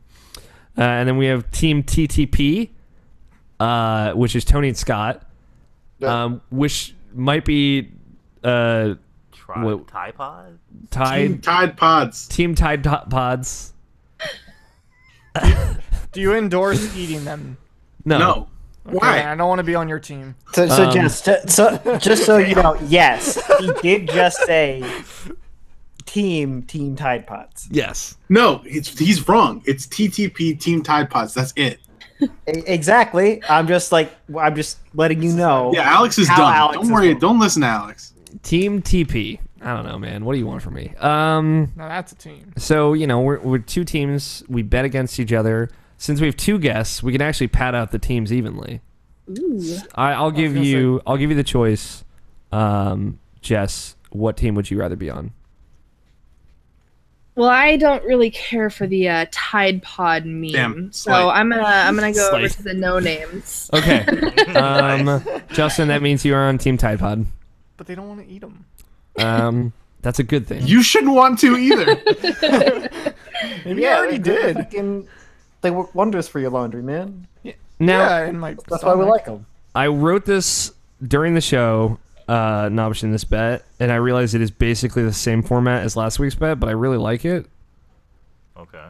So you can tell me if you hate it. In the most positive review of Dynasty Warriors 9 on Metacritic, how often will the word warrior be used? I think that's fine. So what we're gonna do, this is the bet, Jess. What I want you to do, there's a little chat on the side of Google Hangouts. You can go ahead and type in your bet in there, and Okay. don't hit send yet. We'll give everybody a second to type it in. Are you writing it down, Justin? Type in it. Okay, you're gonna send it in the chat No, as well. I'm just gonna. I put my number. I don't know why I guess I'm gonna type mine now. You can send your bet now if you're ready. So there's this thing where I can't do it. Okay, you want to just dictate it to me, Tony? I'll go last. That's cheating. You are last. Exactly. Yeah, because I put mine in. I can't see anyone's answers either. Okay. Yeah, but if I say them all 7. out loud, 7. Okay. I went real high. No, I'm excited I about went it. higher. Yeah, we got the high end bumped out. So I bet 13. Nobishin bet 25. Scott bet 2. Tony bet 7. Justin bet 9. Jess bet 23.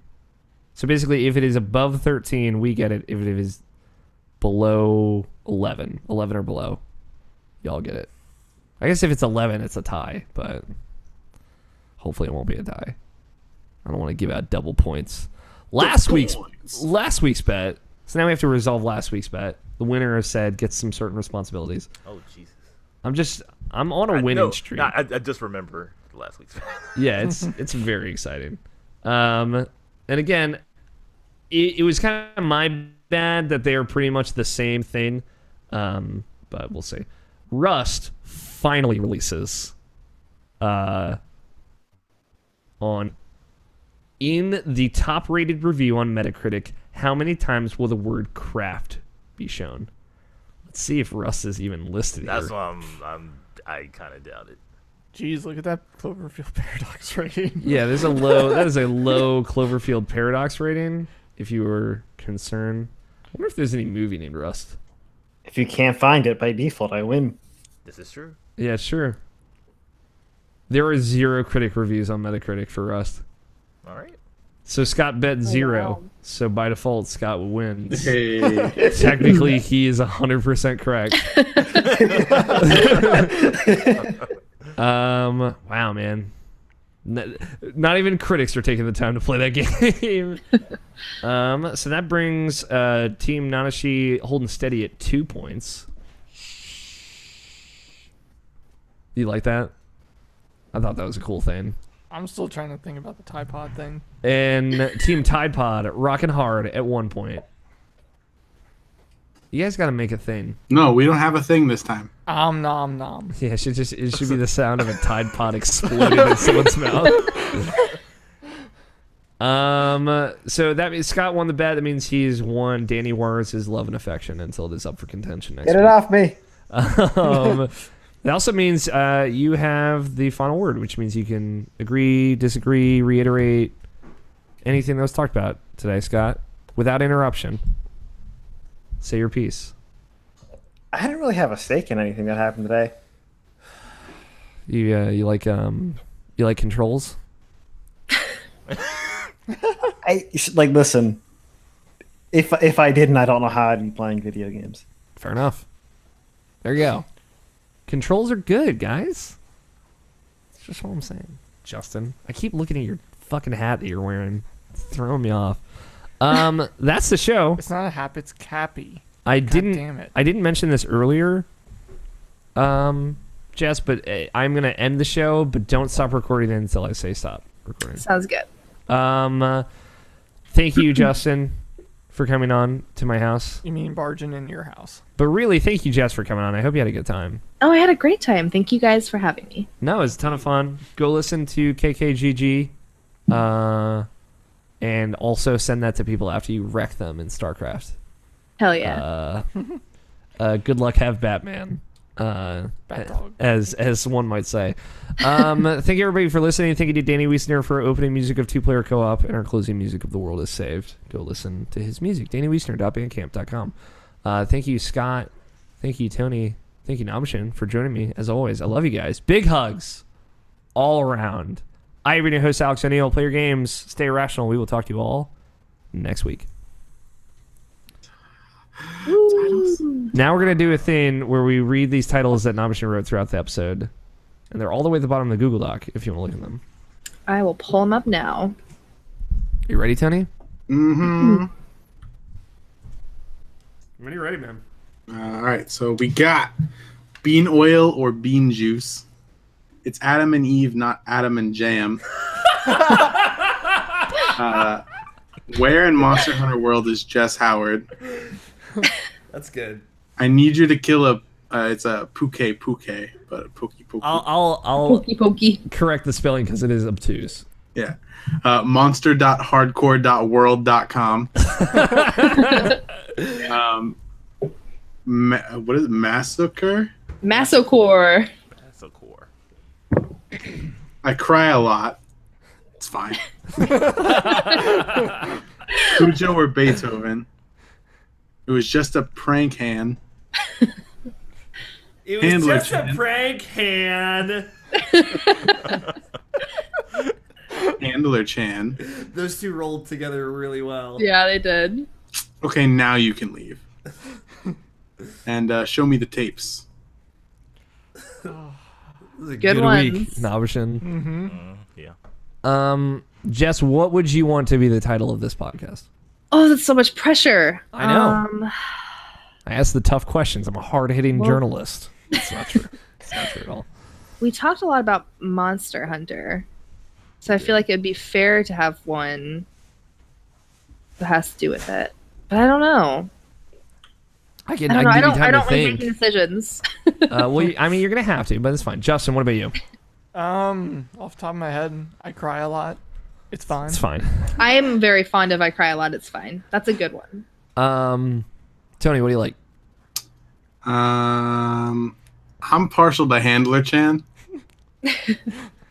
Scott, what do you like? I'm down for I Cry a Lot. Nabshin? I like It's Just a Prank Hand, or it's Adam and Eve, not Adam and Jam. It's so funny. I don't know where that came from, but I thought about that and I wrote it down and I forgot about it. It's cool. It's so good. I like that one. I like monster.hardcore.world.com, but That was pretty good too. That was good. what do you like, Jess? Be the deciding factor. Okay, crazy idea. What if it was just a prank, Handler Chan or Chan? Oh, I like it. Combine two of them. But no, I really do like I Cry a Lot. It's fine. I feel like that was a really good little quote. That was the one I like. I think that's a majority though. Do it. Let's do it. Jess, I'm gonna write a phrase down, and I want you to say it in your most professional podcast voice. Okay. If you don't have a professional podcast voice, that's fine. Neither of us do anyway. Yeah. And they've been doing it for